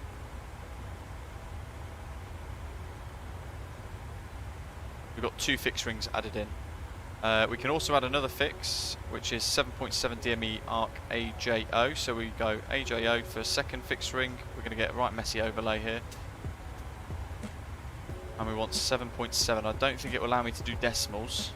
Oh, it does. Wonderful. The Airbus doesn't with the fly-by-wire. We've got 365, 1103, we can tune that in. Into standby, and we want Ajaccio UR 1148 tuned in the box there.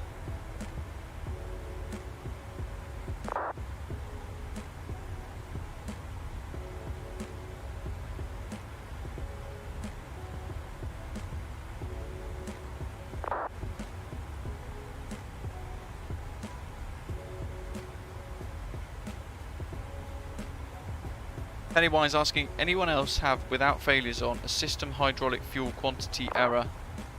I've seen a couple of people ask about that. The only thing I can really suggest is make sure everything on your overhead, let's see if I can bring this view back a bit better. Oops. Make sure everything on your overhead is positioned correctly.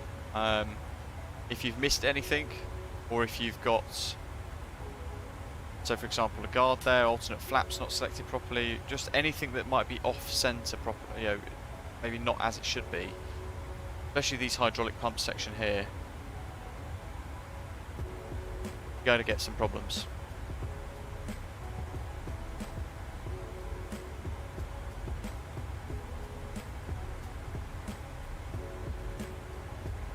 Legs. I want to see where the others are now in sort of conjunction with us. John's well ahead actually, I think. John's going to go in before, and I'm going to do the VPT. And John roughly is, I think, inbound Barso. Can't be inbound Barso. He's inbound Colon. So John's over here somewhere, kind of where this little jut is in the terrain radar. That's kind of where John is at the moment, position-wise, I think, as an estimate.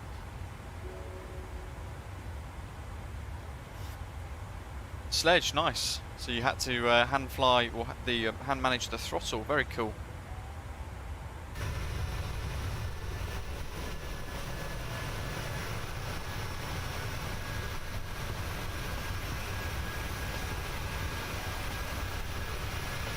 There's the livery in all her glory anyway. 2 departures, 0 landings for her yet. Ah, oh, Microsoft, why do you do this to us?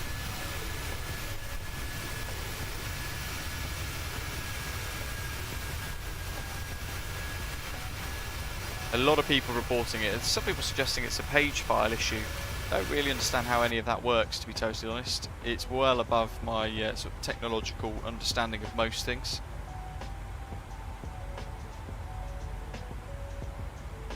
What makes no sense is how you get you can do flights with no problems at all for weeks on end or days on end, and then you do one flight, and all of a sudden you're just going to get a ton of crash to desktops and a load of issues.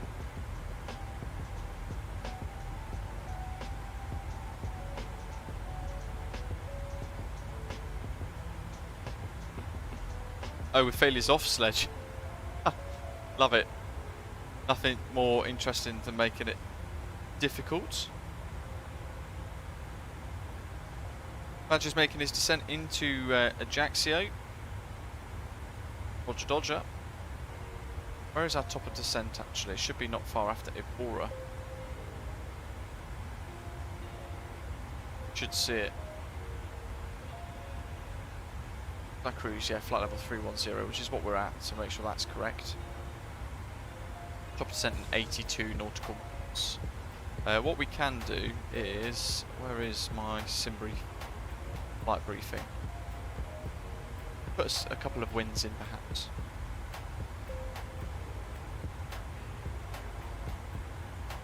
We've got 200, let's do flight level 200. 312 at 27. Flight level 150, 290 at 23, and 294 at 18 at 10,000. Flight level 100. I'll put those in. So forecast. ISO deviation was 6, wasn't it? And then we wanted flight level 200. 312 at 27.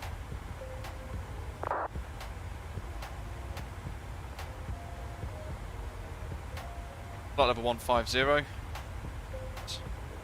That's because I double clicked that. I put it in and then I clicked it. Flight level 150. This is me manually putting in the descent wind forecast data basically. With whatever data I want. Thanks to SimBrief giving us everything we need. Flight level 100 because it's still above transition, so 294 at 18.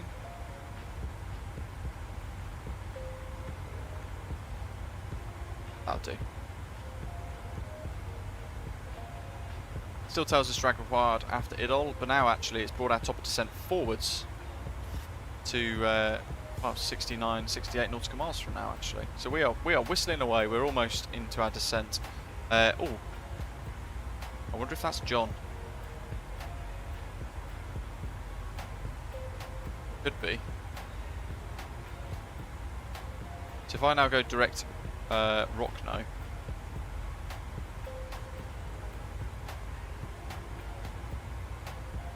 Matthew, you know, as much as I love this sim, there'll never be a day where I don't want to strangle Microsoft developers. Good lord, I'm so tired of doing this stupid reinstall dance every few months. Yeah, I'm wondering if potentially that's what I'm going to have to do at some point over the next few days. Do a full reinstall again. Fusion, go for it. You'll be absolutely fine, I'm sure.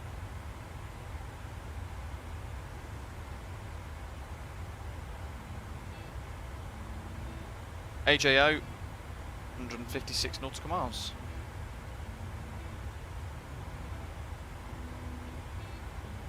Are we actually going to converge on each other? Quite possibly. So I'm going to go direct to Rockno now. With the intention of getting a bit of separation with John behind. John should slip in quite happily ahead of us. He'll be on a different arrival. Don't know if I want to be at 220 by that point. I think I'm going to be at I'm going to want to be at about 180 speed-wise. Lasva, we're going to be about 220. It's going to recalculate everything. RX 273.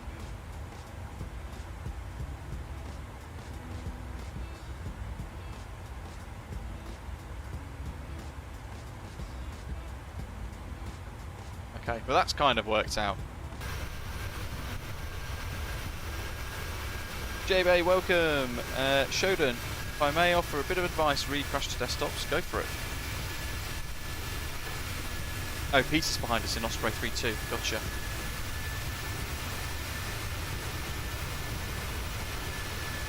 That'll be Peter up there actually then.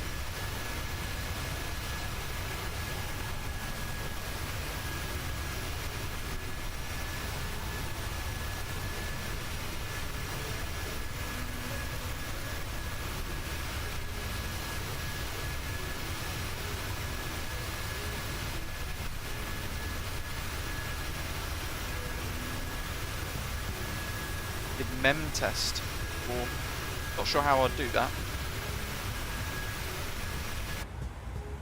Okay, well top of descent is whistling up while I'm just waiting for Shodan to continue typing, so I'm watching the chat on my phone as well as we go through all of this. .Metar LFKJ, winds 190 at 9, Cav OK, 24 degrees, 1020 for the QNH. Let's set that on the standby.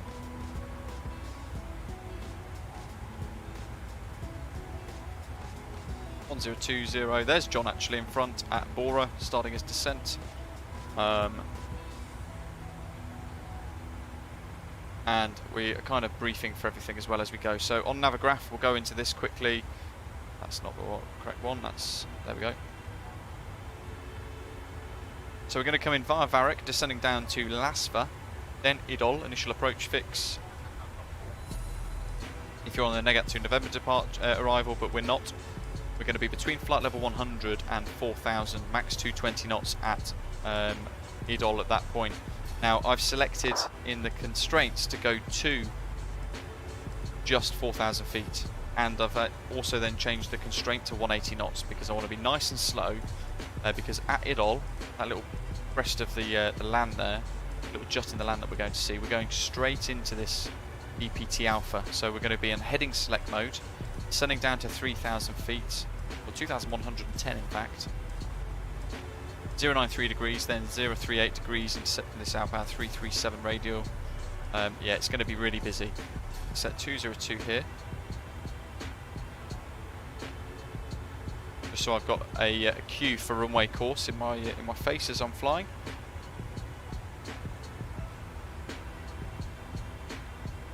Shodan suggesting that RAM might be breaking. Interesting.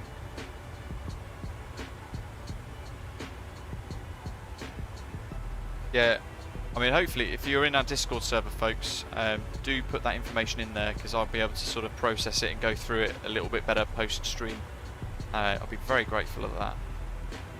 Always keen to work out what's happening. I'm hoping it's not anything hardware related. But it's only been happening since Sim Update 9, interestingly enough, and more so since Sim Update 9 Hotfix got released. 4.2 DME arc around AC, that's the ILS, 1103.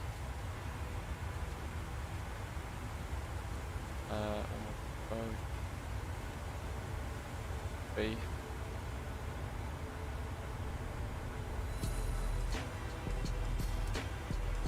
Okay. Reset MCP altitude, so we're going to go down to 4. VNAV and LNAV. Quickly check the checklist. So arrival and weather data obtained and set. So we're going to be doing the VPT Alpha via IDOL, and then it's just down to ourselves. Vectors. Approach wise, 129. There we go. Flap 30, and we want auto brake free as well. Let's hide Navigraph for you guys. So yeah, flap 30, 129. We'll set that. Oops. Auto brake 3 sets from the takeoff performance calculations.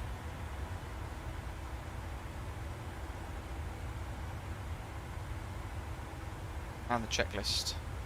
Where are we on that? Radios, sets, landing altitudes, check.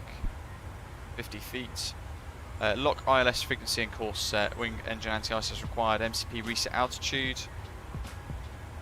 Altimeter set. Minimums are set both in the box. Approach briefed and auto brake set as required. Well, at the moment we don't need it. We might use a bit of flight detent to get ourselves down, but we are about to hit top of descent. Finally.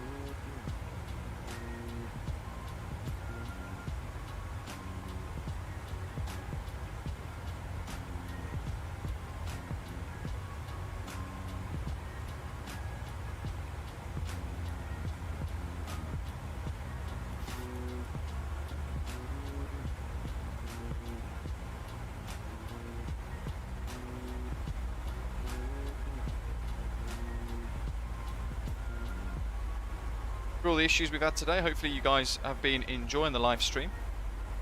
Please do make sure you hit the like button as well if you've not done so already. Cosmo's asking what performance calculator do we use. I use VAS Airplane Toolbox, which is available on, I think it's the X-Plane forum. If you Google it, it'll pop up, it'll show you guys all of that, but it's free to download effectively.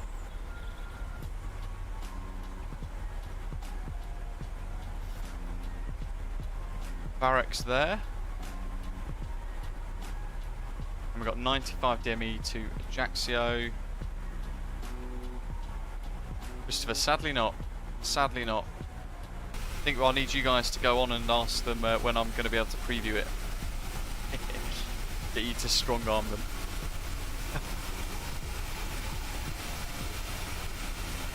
There we go. We're passing Pilot Experience Simulators Ajaccio, which is what we're descending into now. New, only released about a couple of weeks ago, and this is our inaugural flight in this wonderful Osprey Airways livery.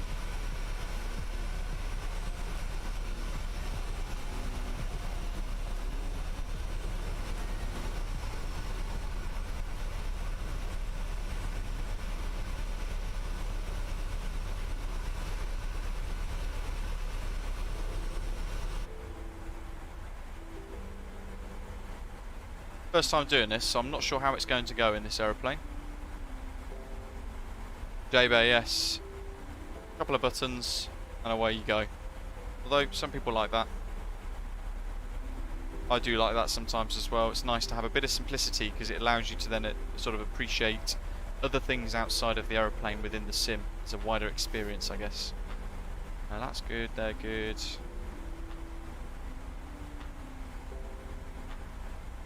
Okie dokie, that's good. Doc wants to see the VPT Alpha chart again. This one.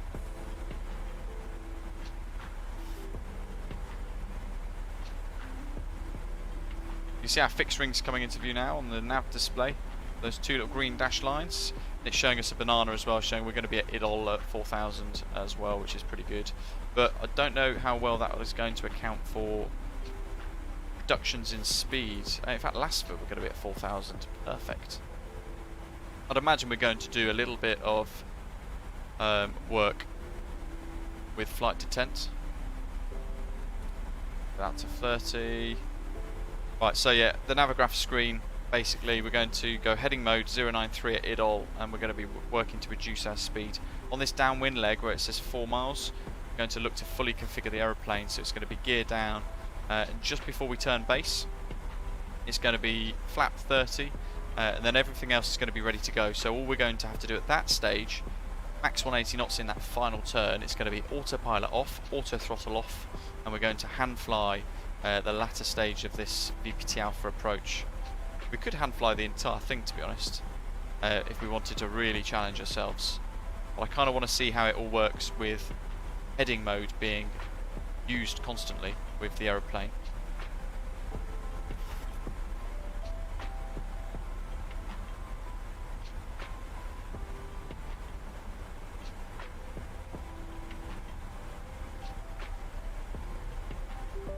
All the links should be in the description down below if you do want to get your hands on this scenery that we're about to arrive into. Just refreshing the Live Studio. I'll leave it on EGKK because that's where we did initially begin from. LFKJ.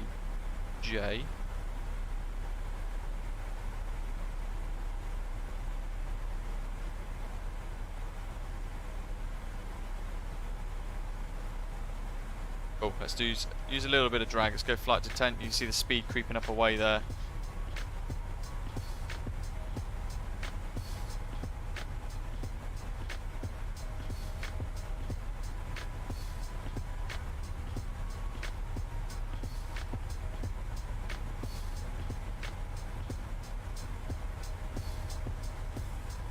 Doc says, sorry, is that AJO 337 7.7? Yes, it is. You want me to try and put that in? We'll give it a go. Let's see what happens. AJO. This is going to be a good test. 337 slash. Ajaccio traffic, Osprey 27 Juliet Mike is at Barrick, commencing the RNAV for Mike 20. Ajaccio traffic.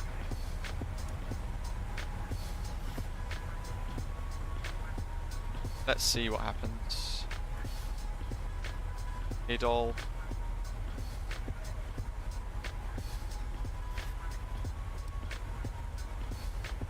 Yes, look at that. It's put it in. We execute that, and we've got that extra little line there, so that's 093 degrees. It is 093 to AJ001. Look at that, that's fantastic. We want to be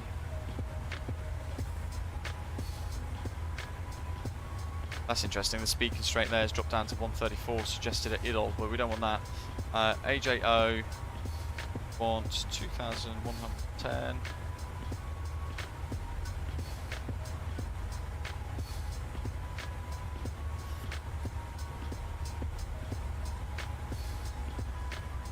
That'll do. There we go. Doc's got the knowledge.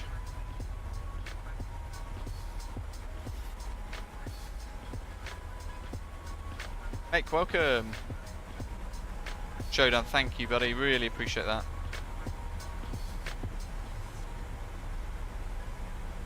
I think the issue, isn't it, with MSFS is all these things can go wrong, but nothing. It will never tell you what actually is happening. It won't say to you, right, this is the reason for the crash. This is the reason for the CTD. It won't ever give you that data, and I just think it's rather unacceptable that a couple of years later we're still trying to guess and work out what's causing certain CTDs at random times, especially when sometimes, as we had earlier, there was absolutely no reason for it. We just got an exception error, the memory failure, whatever.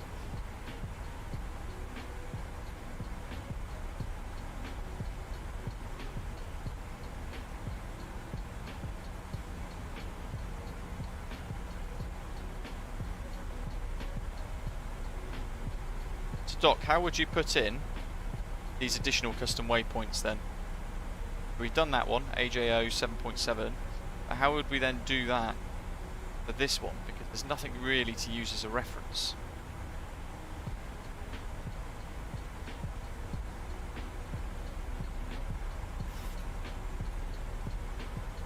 Zoom out, check our progress. That's cool, we shouldn't need those anymore. Let's just arm the spoilers. Auto brakes set 3. Might need to disarm them and use them and deploy them if we need to, but we'll find out. Go to the legs page on the FMS2. I'm going to go 129. We're going to stay on the approach reference page there now instead. Get this one to follow around the collar. Make sure we're on the route. Inbound LASFA. Ajaccio traffic, Osprey 165, Boeing 737, QNH 1020, descending through the Varick 2 November arrival, the VPT Alpha runway 20 approach. We'll report IDOL, Osprey, Ajaccio traffic.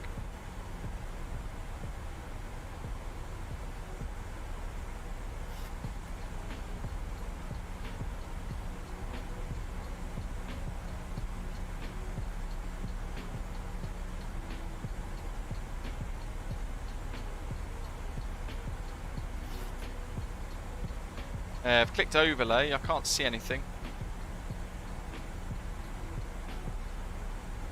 It's all good, we'll hand fly it. It's a visual approach anyway.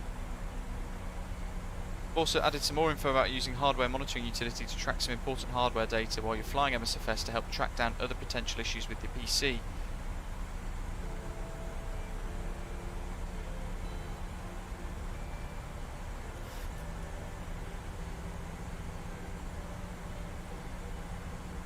Mate, thank you very much. Yeah, it is a fantastic aeroplane with some fantastic views. What else have we got here? There we go.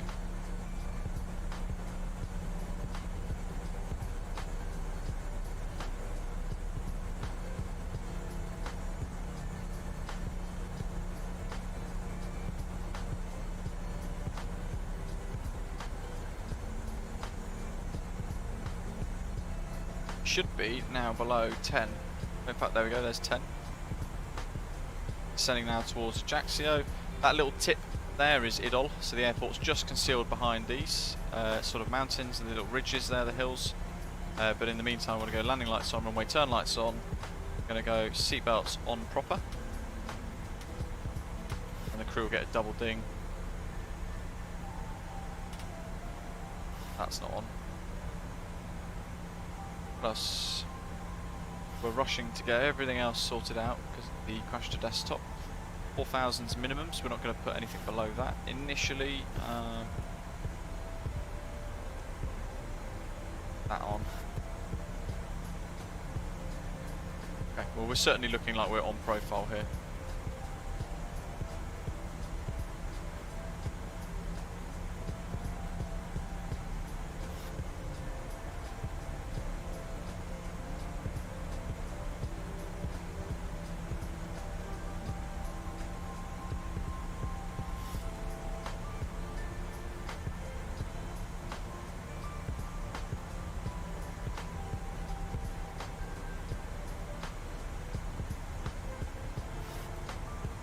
I think we're ready.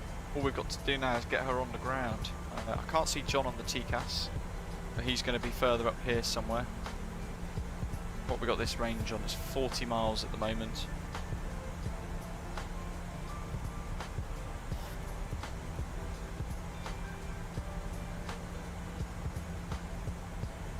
ADF1 365. Just going to quickly cross-check that against the charts. 365 Romeo Bravo. That is correct.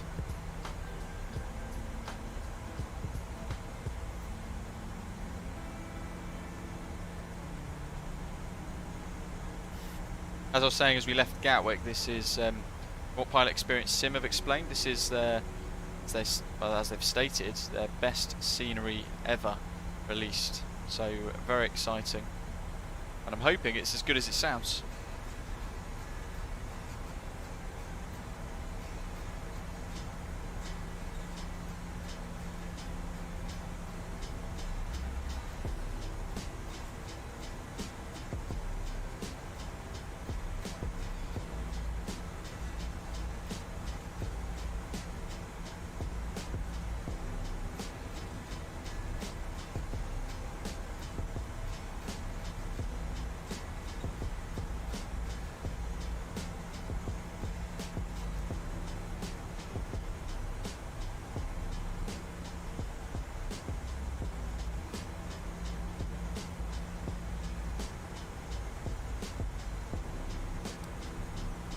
Bring this. There's John. Got him. Standard pressure below the local QNH. There's John there. Perfect. So actually, we've got some good separation. We need to make sure we get the spoilers out actually here because we are doing speed. I might go speed intervention mode actually. Allow rated descent somewhat. Ajaccio, traffic, Osprey 585, runway vacated. Go to 220 knots. 25 actually will do. Got 1,000 to loose. In fact, let's go down to minimum clean. And we'll use vertical speed mode.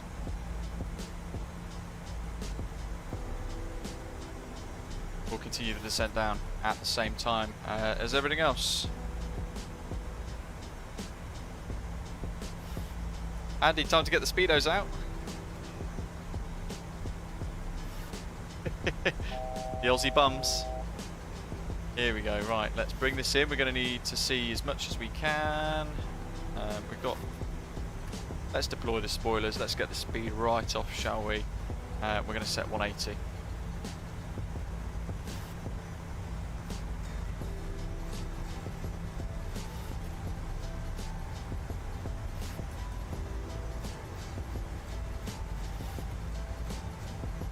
$129, so that's good. That's going to be 134, adding the 5. Big writing on my notepad.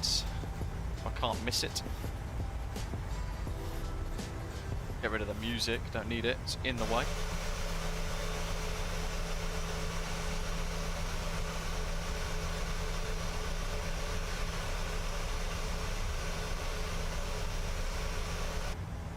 Go.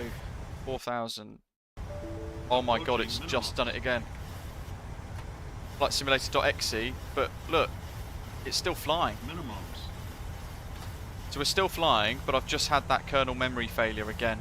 So in a second, we're about to lose the game again.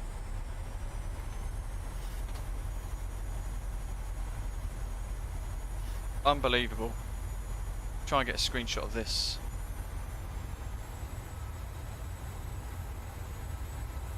Kika, hello!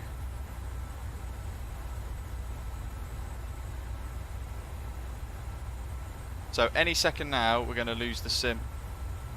Our sim's just done it again, folks. Oh, that's a shame. It's giving me the termination error, but I'm still flying temporarily.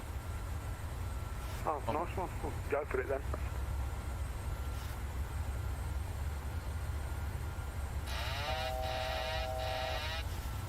Let's just hand fly this, we'll just see what happens. Turn all the autopilot off, and we're just going to trim. Got here. Bring our speed down. I'm going to want 134. I'm just going to set 134 on the speed bug. What the? Jack Air traffic, Osprey 27 Juliet Mike is 2 mile final, runway 20. This is so strange. It's giving me the termination error. But we're still flying, and everything's still working. What the hell? It says the instruction at 0 times 0007 FF something referenced memory at 0 times 0000 FF2 whatever. The memory could not be read. Click on OK to terminate the program. I don't want to terminate the program. I want to keep flying. There's no reason behind it. So I mean, this is really weird because. Why is it doing this if actually the sim is still working? So clearly it can read the memory, it still can do its stuff.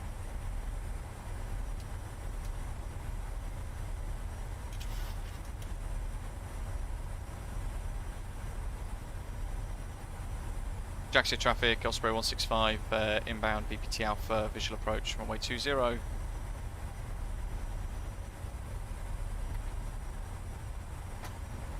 Going left here now, over the bay, descent to 2,110.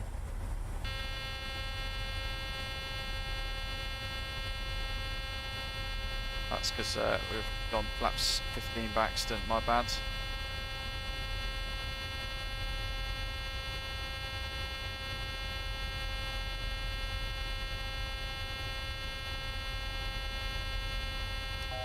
Let's get gear down.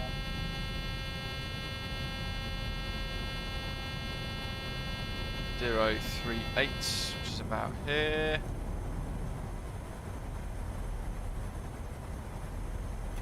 Go flaps 15 now. Sent to 2,110.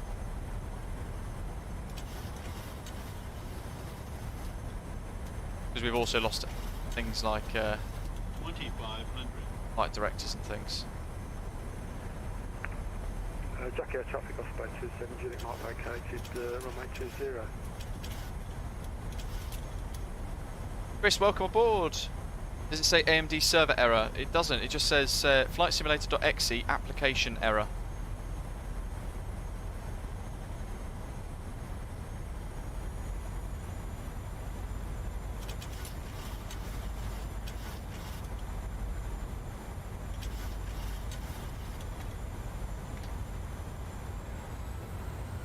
Get the nose up. Oops, that's a bit too up.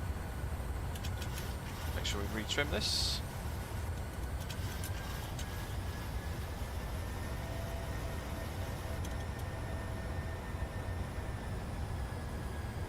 It's the first time hand flying this properly. Well, I say properly, trying to hand fly it properly. Got to be above the speeds here for a second. We want to be a little bit right. Why am I climbing? Come on, Luke, sort it out, son.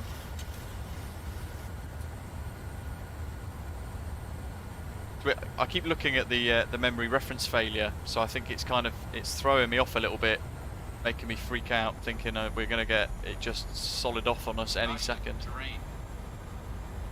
Taxi traffic, Osprey 165, visual final, by 20. Caution, terrain. Caution, terrain. Caution, terrain.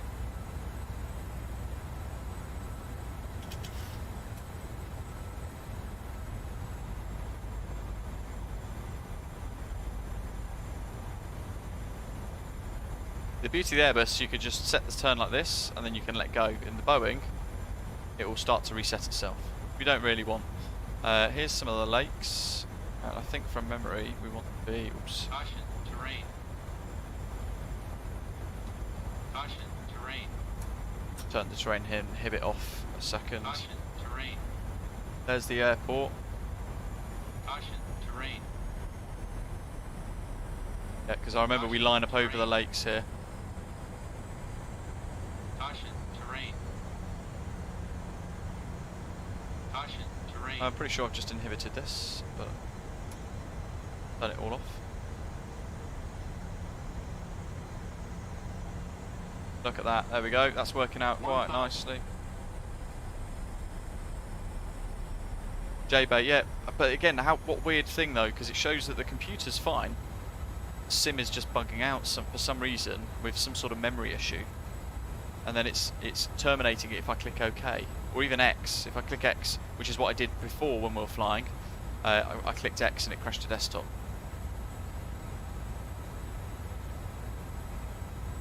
Doesn't make any sense, does it? But it definitely says flight simulator.exe on the top.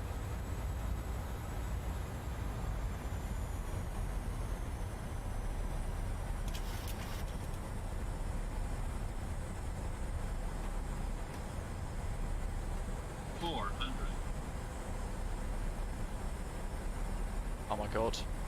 Watch this, haven't I? No, we've got it back. I mean, really I should go around, but...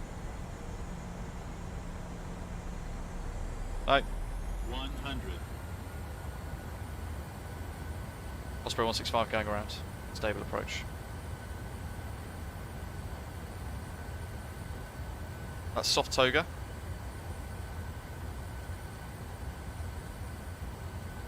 $4,000.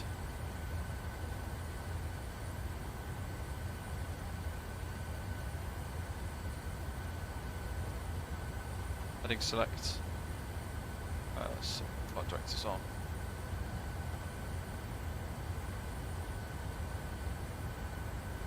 You're up.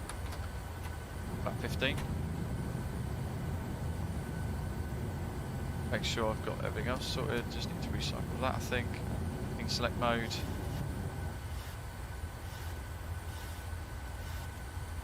And actually, we're going to stick at speed intervention 165, I think. Why not?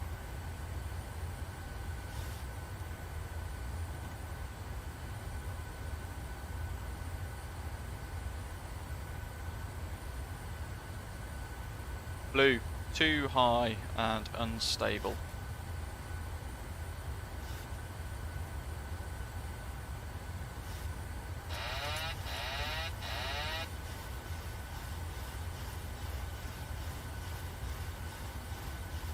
2,110. We'll go around for a second one. I haven't heard anyone else inbound yet. Just watch your speed, watch your speed.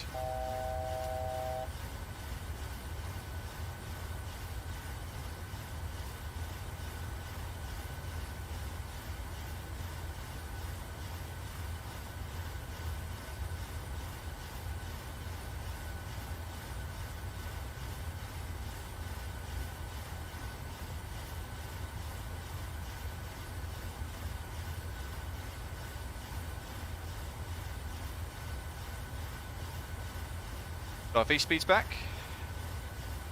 Ajaccio traffic Osprey 165, downwind runway 20. Let's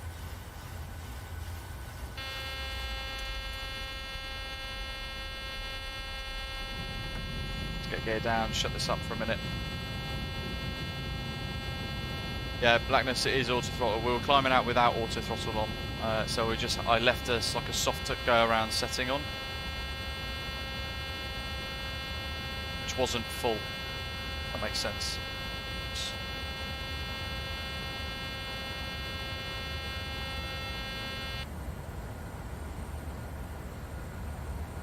Right, let's do it again.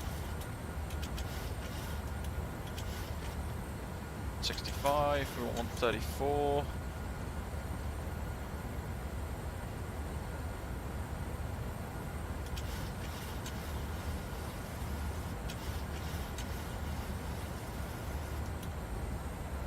Try and get the aeroplane in a bit of some sort of relative trim, and we want that one 128.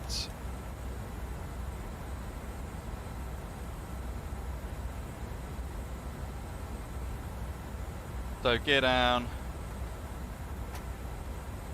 Train inhibit mode switched on already, and we are about 2,110. That's fine.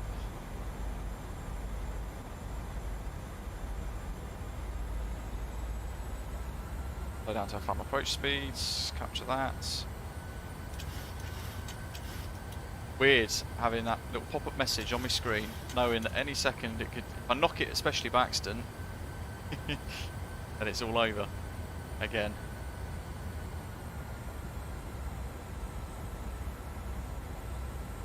Right. Max 180 knots in this turn. Straight and level. Not that the drone camera is. It's as straight as level as that can be. We've got it trimmed up actually quite nicely for this little section, into a nice little descent as well. Caution, terrain. Caution, Round we go. terrain. Caution, terrain. Map check. Hello. So, yeah, I mean, well, ages ago they said that I would be in the beta team. Didn't work out. They didn't contact me, which is fine. They have quite a lot of very skilled people who are real airline pilots that are in the beta team, like Katie Pilot on Twitch. It's a certainly much better position than I am to actually test their aeroplane. I'm hoping from tomorrow I'll be able to bring you guys some preview content with it, Matt Check, as we were saying a little earlier on today. Ajaccio traffic Osprey 165, final runway 20 visual. Caution, terrain.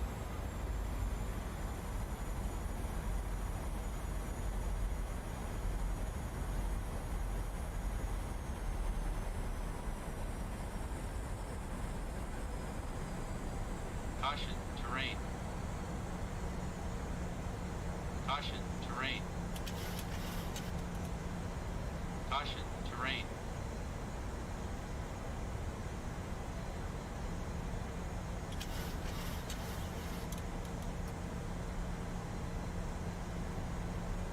Not the neatest I've done here, especially. One of those days, 2 days into after a night shift, my brain's a bit fried, and the sim is just being a bugger. But the aeroplane, wonderful.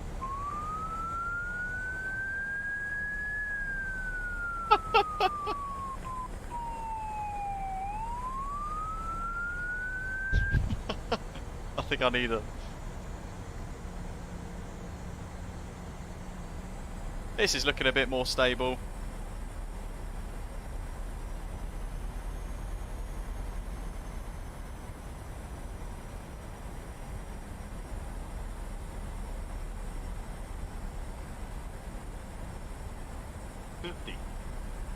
30, 20, 10.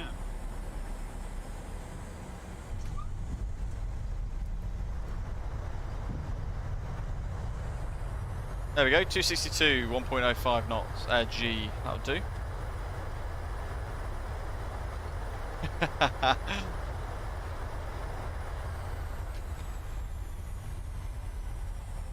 We didn't even need auto brake 3 really. Let's turn her off.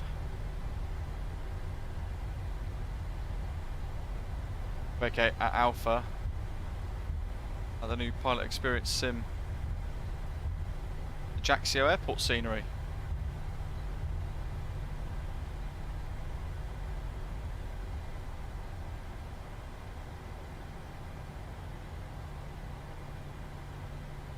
Let's get the flaps up. We can get rid of the spoiler.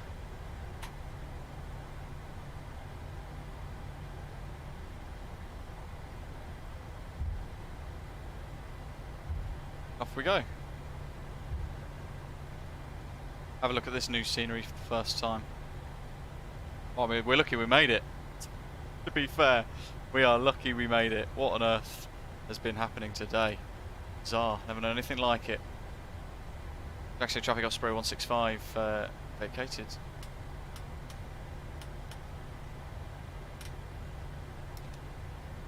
You fire it up. Nice landing, Captain. I don't even know how I'm still here.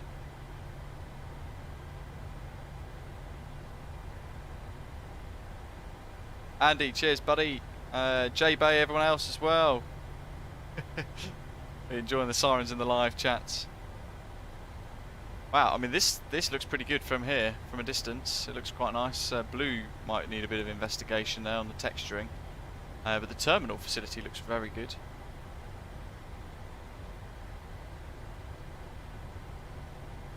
Oh, look at that, the Osprey fleet looking fantastic there. You know what, it would be rude not to go in the middle. That's the window pane. Stand 2. Mad check, it's Ajaccio, Lima Foxtrot Kilo Juliet. It's just beyond, I think, Monaco.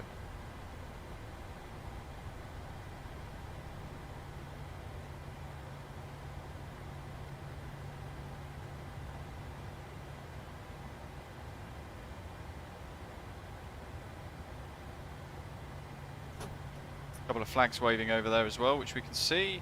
Let's have a quick status check of the APU. That's on and stable. As the ETs, I need to give it a minute, especially after that go around, for the aeroplane to just settle itself down.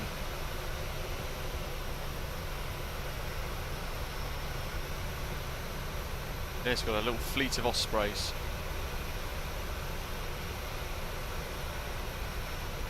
That's quite a cool picture. Maybe I can go to the other side actually.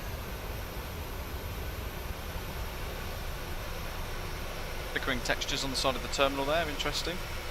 No, that is an issue from Sim Update 9.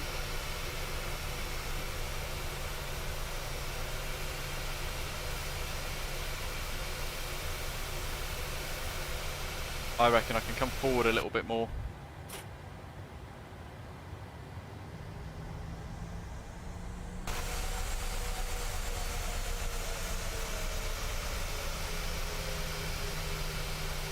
Like that, I think.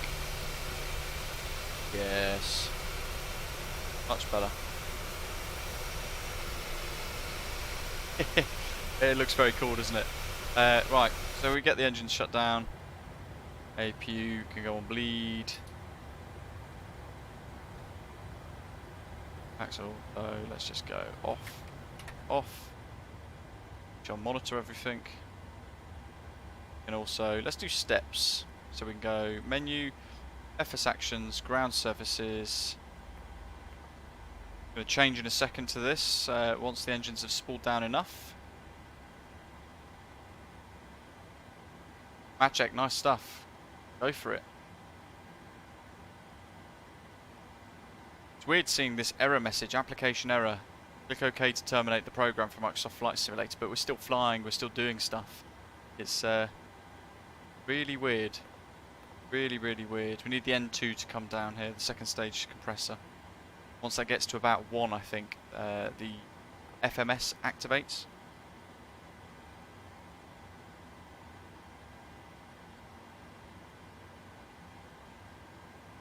Now what's going to be interesting here is, will all of the other 737 models replicate what we're doing here, like the A320X does with the baggage door? When you see that matched on model matching, in VATSIM you'll see that all the other A320s, same with the CLJ, their doors will open too.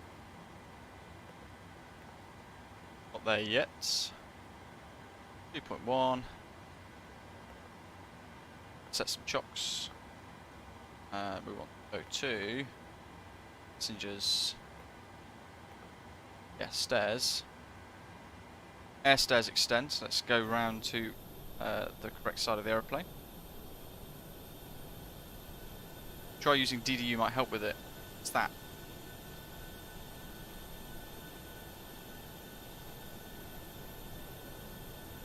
Let's get some stairs out, shall we?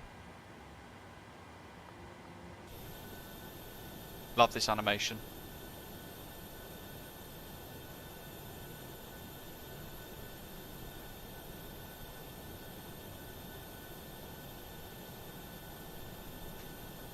There we go. We can get the doors open.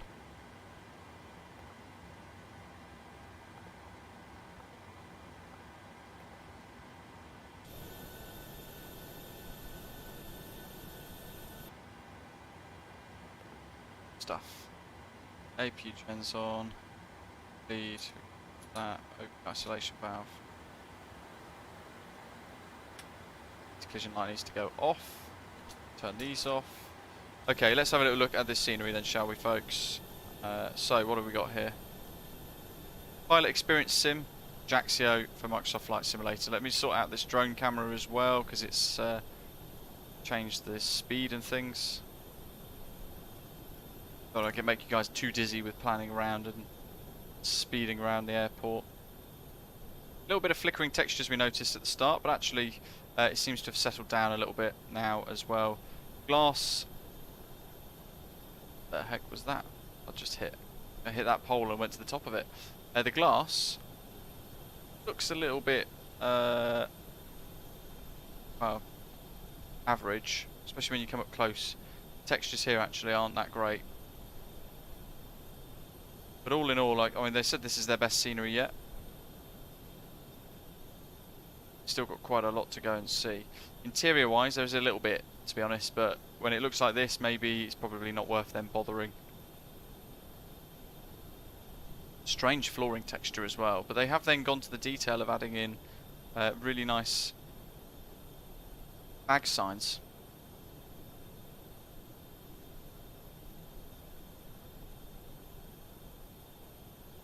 The textures are pretty average, I guess, for the inside and the outside from what we're seeing so far. From a distance though, it looks very nice. The modelling work is beautiful with the way the terminal is created, and I suppose you don't really need that much of a mad interior. There is a freeware Ajaccio which doesn't look too dissimilar to this, to be totally honest with you. I'm not sure which one I'd prefer. I think this one just tops it as a slightly more polished airport scenery. There are sort of some rough edges that I'd like to see improved. Departures. Yeah, like the cars. I know that's a Microsoft Flight Simulator standard default SDK thing, but in certain light conditions and in certain angles, as you can see here, the glass textures on the airport itself don't really look like glass. It looks a bit odd. But nice little work here to add some of the moving flags. The one in the middle is not really doing anything though. Could just be an oversight, or could be I mean, it could be the fact my simulator is on the verge of a crash to desktop as well, to be totally honest. Let's face it. Let's face it. The tower looks very good. Look at that. Nice metal textures as well. Very nice detail work to the way the modelling is created. Down to what looks like an interior. And the glass here in the tower looks really nice. So I don't really understand why they couldn't have then translated that to the main terminal area, because that That is an impressive view. That's nice.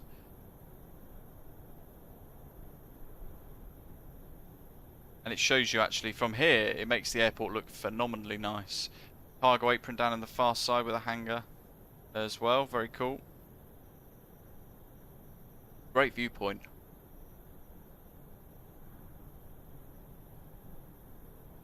And then this this sort of cargo area and general aviation apron area, this is also included in scenery too.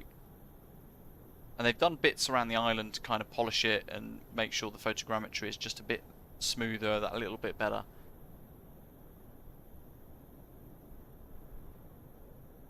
Got like a helicopter centre coming up here. 4 helicopters.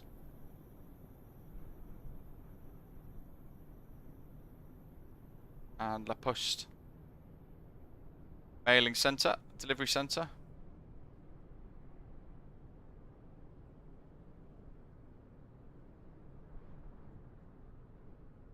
Josh Foxtrot asking, is it worth getting the 737-700 now? Or wait for the 800? I don't know which variant is better. So they're not really much different, to be honest. Wow, there we go. It just crashed a desktop.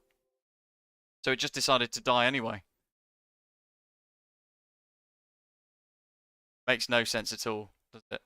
Right. Where was that thing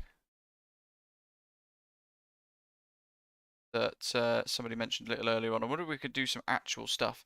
Shodan was asking what plugins do you currently have running in MSFS? Yeah, Toolbar Pushback, Navigraph, Volanta, FlyLive Studio, which you can see here.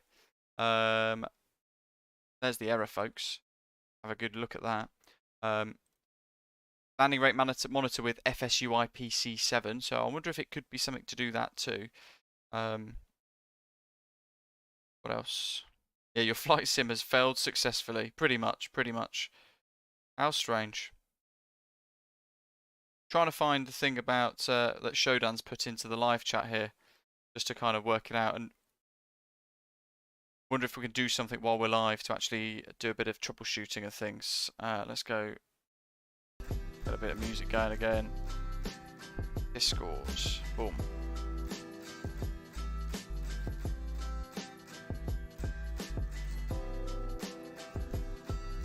Matchek's sim is crashing a lot too. At least we got to land, but how strange. JBase, a page file. That is. Let's see. How do we set this? Virtual memory file, here we go.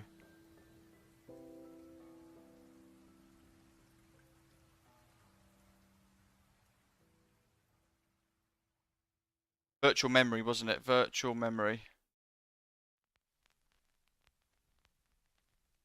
Perhaps not. Where's my event viewer? Like so. We'll go onto here. Just going to go onto my computer and find out. It's local disk, I think, wasn't it? And then you go properties.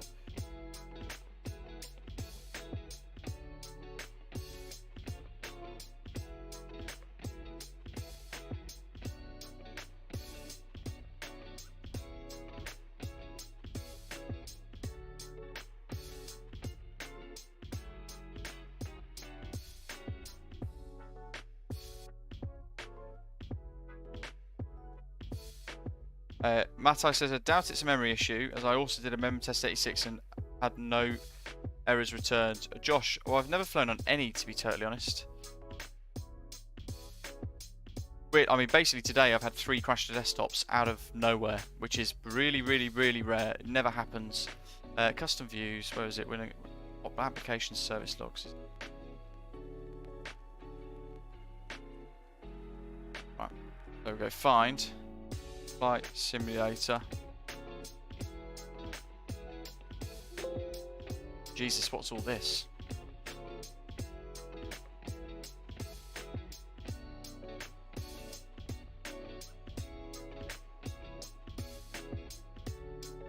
That's it there. Version 125.7, timestamp 0, kernelbase.dll, which seems to be the sort of center of the problem every time we get one of these at the moment. A lot of warnings, like it's freaking out. Disk 3 has been surprise removed. at 12:19. Oh, that was ages ago though.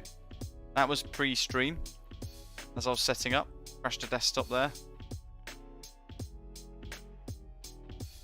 I searched for just Flight Simulator or one word. Yes, I have. Good.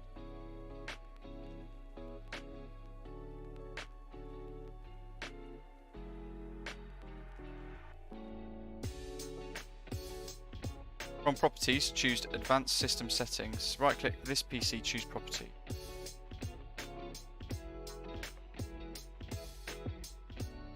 That was it. I was clicking on the wrong bit. Let's get this. Advanced System Settings. And it's in here, isn't it? Yep, Advanced. Yeah, so this is what my virtual memory is set at the moment. C drive. Oh, hello. So C drive is where my Microsoft Flight Simulator is set to. But interestingly, I've now got nothing in E drive, which is where all my add-ons are actually centered. So I don't know if that's something.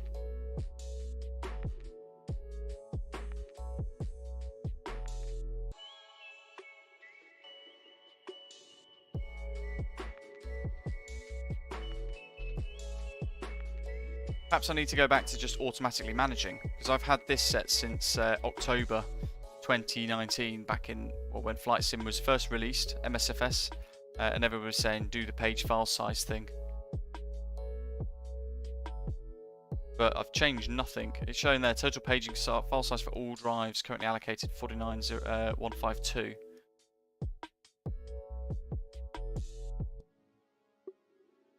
Maybe I'll just click System Managed Size. Change the size of the page file to something even like 64 gigabytes.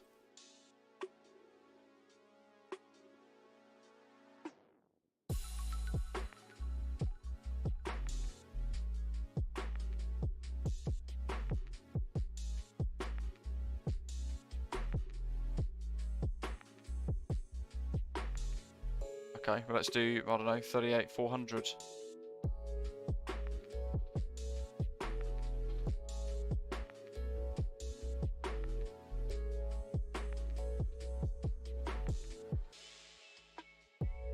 Something like that, maybe. Oh, I've done it wrong anyway. There's some complex bit of mathematics that we had a little while ago that somebody put into the forums that kind of suggested how to do it. Yeah, restart your computer. Thank you very much for making my life difficult today. Flight Sim and Windows. Set that to System Managed Size. Is E drive virtual or actual disk?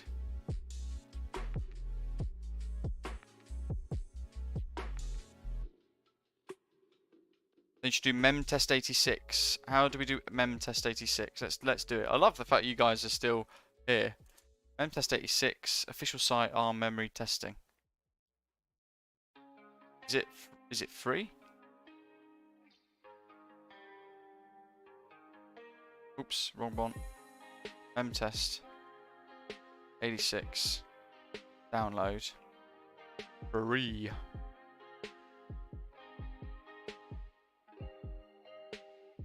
Trying to catch up on the live chat, of course.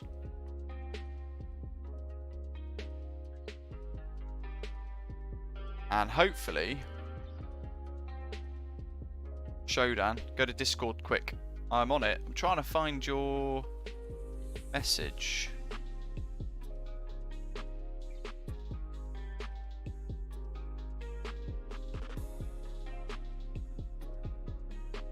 This is in help or something like that, maybe. Where did you put it? Oh, here we go. Samus Racer. Here's Showdown Cat. Here's the link to the memory test. It's a tiny and free app that tests your memory. All you do is run the XE, enter about 2000, which is roughly 2 gigabytes in RAM to test. Let's do it now. Extract memtest. Memtest.exe. Here we go.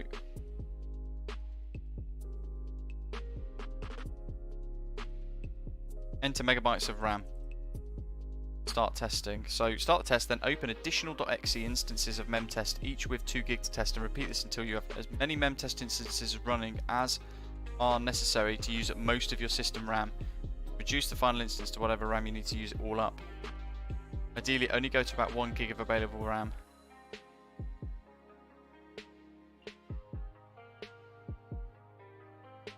Oh right, this is a long time continuous thing. If it errors even one time, your RAM is either faulty or defective and needs to be replaced, or the motherboard is configured with RAM timings that are too aggressive. Add hardware info. Monitor various hardware stats of your PC whilst running Microsoft Flight Simulator. There's MEMTest86, which is now on as well. But interestingly, it said it said USB drive 3 was broken or something. So by surprise, dismounted. So now I'm getting multiple of these just pop up. I wonder if there's a USB that's failing on my sim or on my hardware, and it's making the sim break. I don't know how to use this.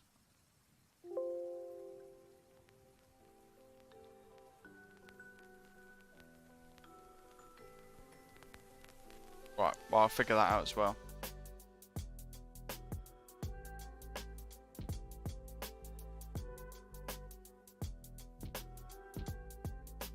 So, mem test is running, the little RAM test doobree.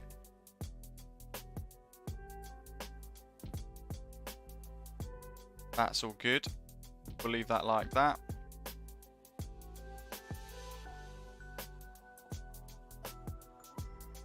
Memtest of Windows Memory Diagnostic. Download the portable version.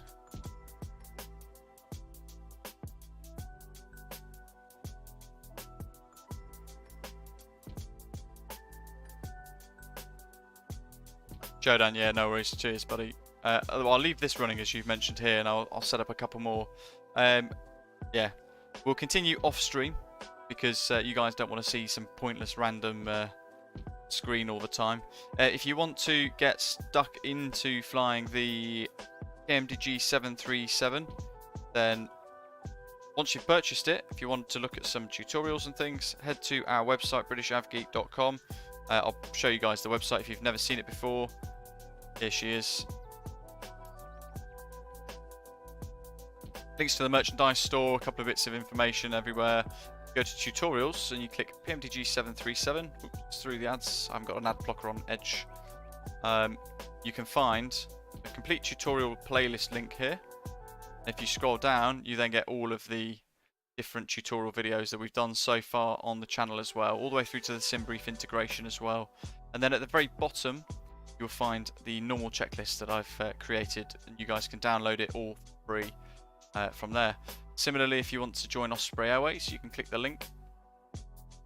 You can join our little virtual airline community, and all the information is here, working out, showing you guys how to do it. And you can then link through to the liveries page, which is where our new Osprey World Cargo and Osprey Airways Boeing 737 liveries are now residing. Thanks to Tapzi for creating those as well. Beautiful work as well, and thank you to everybody who flew along today, and everybody who has stuck with us over the last sort of 5-10 minutes trying to work out all of these weird behaviours with the aircraft, with the sim at the moment. Odd crash to desktops.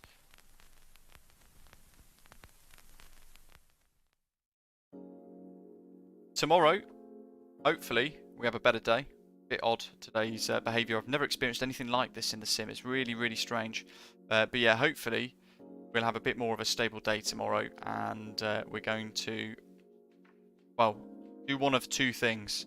We're either going to be back in the PMDG 737. We'll be flying Jet 2 from Manchester to Split, the new Orbex Split scenery, or we're going to be diving into the Fenix A320 if they do indeed get me that preview version in good time, as they've suggested they will be doing. So yeah, it could change tomorrow. Keep an eye on the Discord server, in the live streams thread, and also on the channel for all the latest. But thank you very much for watching, everybody. Thanks for all the troubleshooting over the last 20 minutes or so. Really super strange. And I'll continue the conversation over on Discord. Hit like before you head off, hit subscribe, and I'll hopefully see you tomorrow. Depends on the PC, I guess. Thanks for watching, everybody, and I'll see you soon.